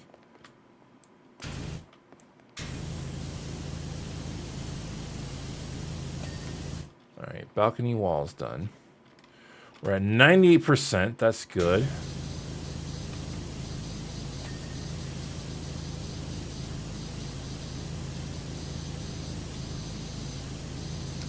Would you ever do a review of Young Justice? Yeah, that's probably going to come up.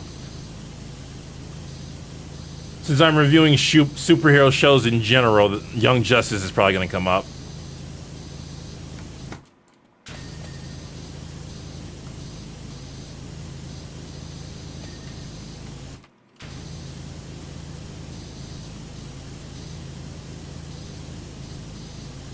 What one did you try? I tried the first episode.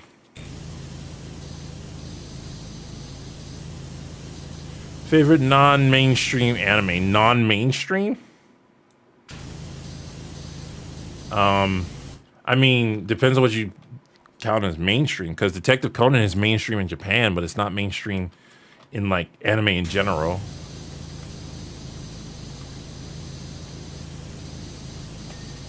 And, like, I would consider Digimon mainstream, but there are some people who would disagree with that.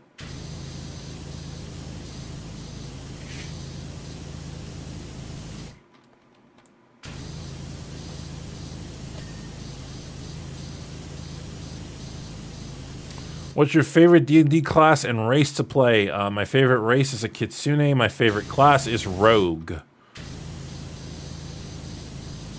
Although, again, I mainly play Pathfinder rather than 5e.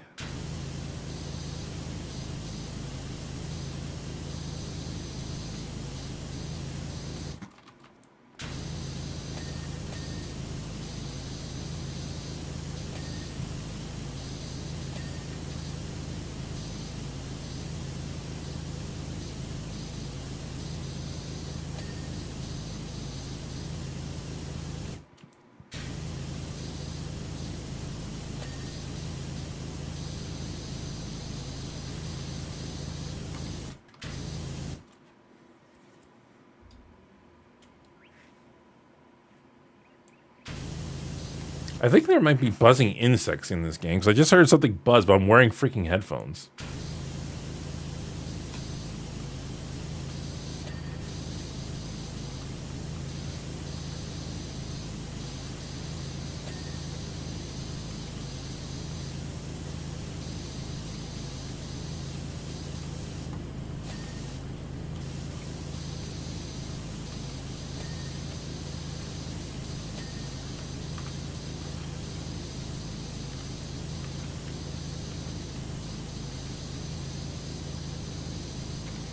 Kitsune is such a weeb answer. It hurts me physically. Well, I really like foxes. Though, red pandas are, I believe, have replaced foxes as my favorite animal of all time. Because red pandas are just as cute as foxes, but they don't make that weird noise that foxes make.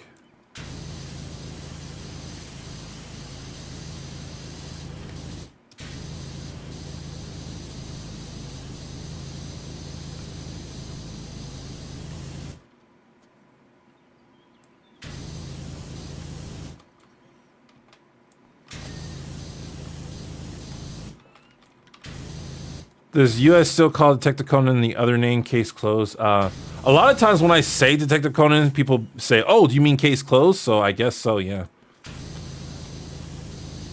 I believe Crunchyroll still calls it Case Closed.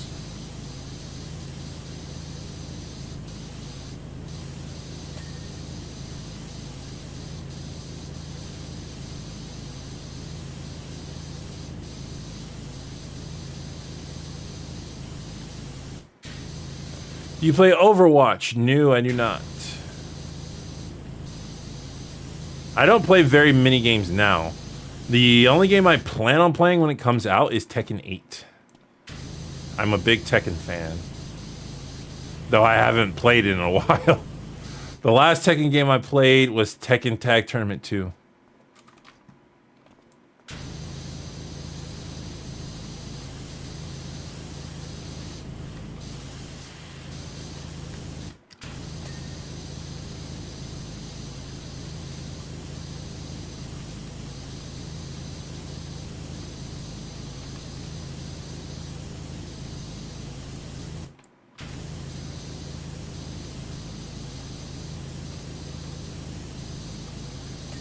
Thank you. Jeez, that freaking... The frame was really killing me. I was like, why is this not clean? All right, so... we're at 99%. But we're still missing some stuff. Which is good. It's good to be at 99%.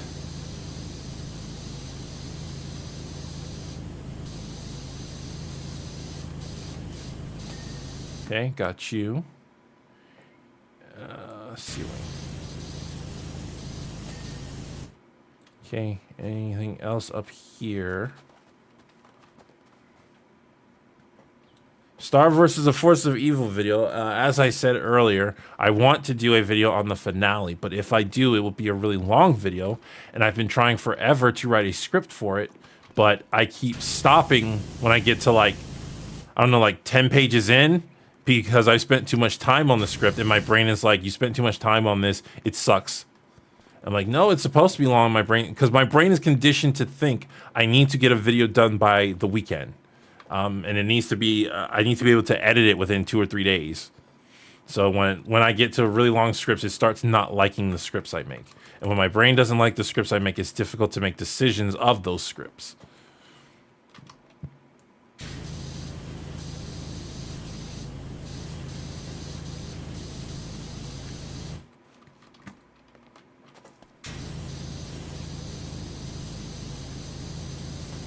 Thoughts on Weird Al? I don't really have thoughts on Weird Al. I like some of his songs. Are you going to make an Invincible video? I don't plan on it, but it's possible.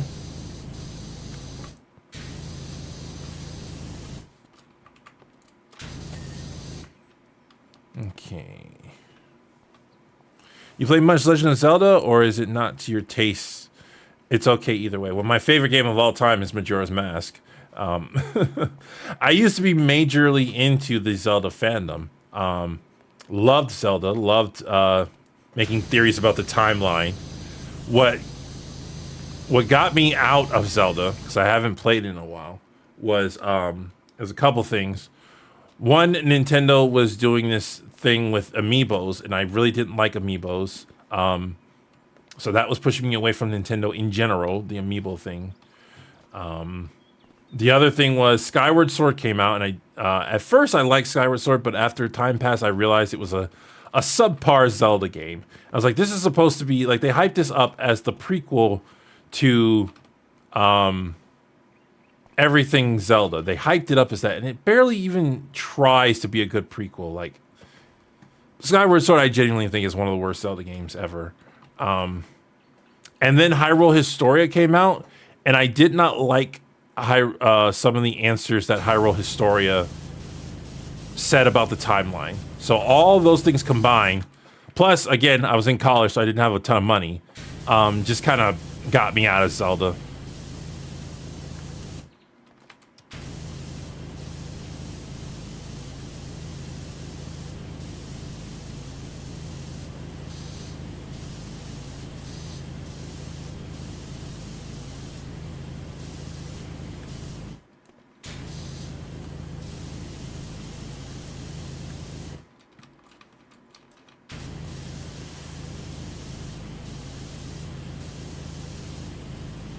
Why is this thing so... There we go. All right. Looks like I got everything up here. So let's see. The rest of the stuff is somewhere down there. Casa porch railing. Another railing. Ugh. Any chance of doing a Ben 10 vid? I would probably do something... Yeah, I could see me doing it. I need to rewatch Ben 10, to be honest with you. I have a day where I just sit down and watch shows, but I usually do it with my family. The problem is I still have to exercise. So, and there's a lot of shows on my, like, a lot of new stuff I try to watch, so it's hard to get to, like, old stuff that I've already seen. But I think I could make, like, a good many videos on Ben 10. I think there's a lot I could do on Ben 10. I would need to rewatch the show. I never saw past Ultimate Alien, I think it was. I stopped watching I stopped watching during Alien Force. And then, no, I think I stopped watching during Ultimate Alien. It was either during Ultimate Alien or Alien Force. Both of those have the same Ben, so...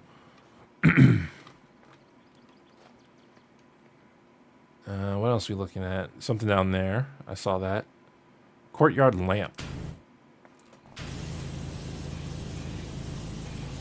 Who's your favorite Digimon and kid? My favorite kid is Kairi. And my favorite Digimon is Angemon. It's a tie between Angemon and Magna Angemon. Wait, did I say Kairi? Kari, that's her name. I've been playing Kingdom Hearts. It's not my fault. Yeah, my favorite kid is Kari. Because she's the rare Mary Sue that I actually like. And then my favorite Digimon is a tie between Angemon and Magna Angemon. Like, I just love in Season 4 when the Digidestined find these other 4 humans who have an Angemon, and they tell these kids, like, you guys, it's too dangerous for you to be here in the digital world. You need to go home. And the kids are just like, we have an Angemon. Your argument is invalid. And I'm like, yeah, they have a good point. Like, if I was if I was a kid in the digital world and I had an Angemon, you couldn't tell me nothing.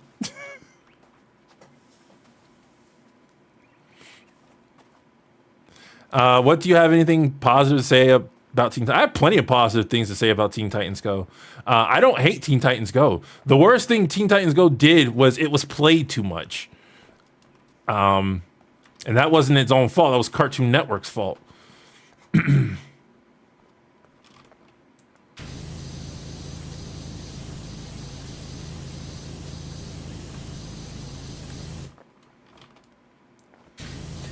Not that Teen Titans Go can't be annoying. Like, sometimes it is very much annoying.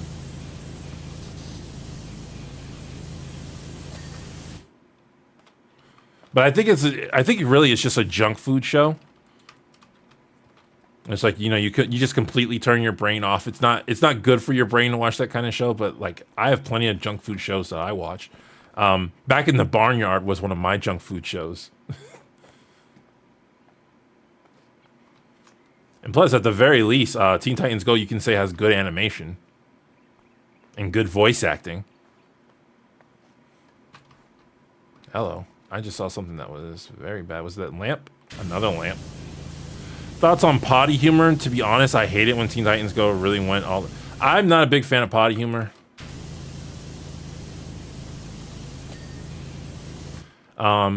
You know, if it's said in a really obvious way, like a very self-aware way, like in Captain Underpants, then yeah. But just potty humor in general doesn't really do it for me. Especially when it switches over to gross out humor. I hate gross out humor.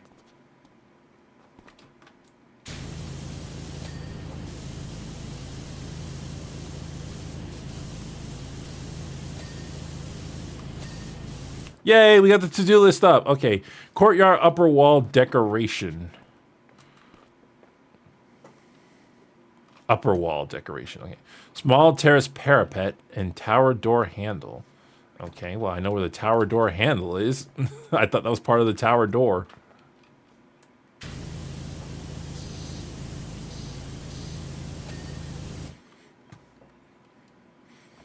How many seasons have you seen of Digimon? I've seen 5 seasons, all the way up to Data Squad, which I hated. Small terrace parapet. Large terrace parapet.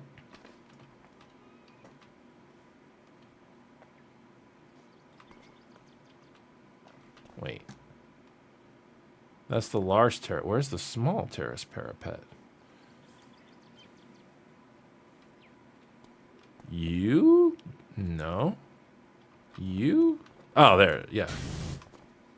So it wasn't talking about the small terrace. It was talking about the parapet, which is small.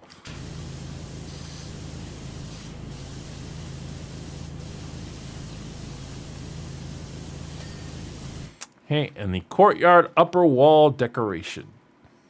Upper wall.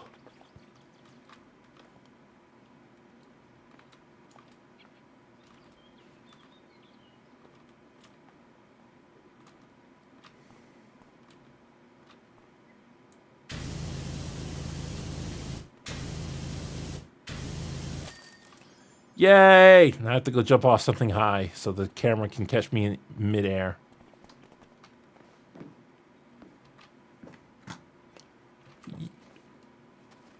Hold on.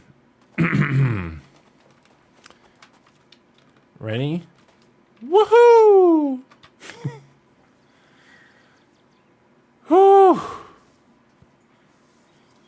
Would you look at that?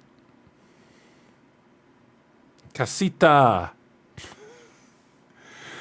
Oh. Job well done. Job well done.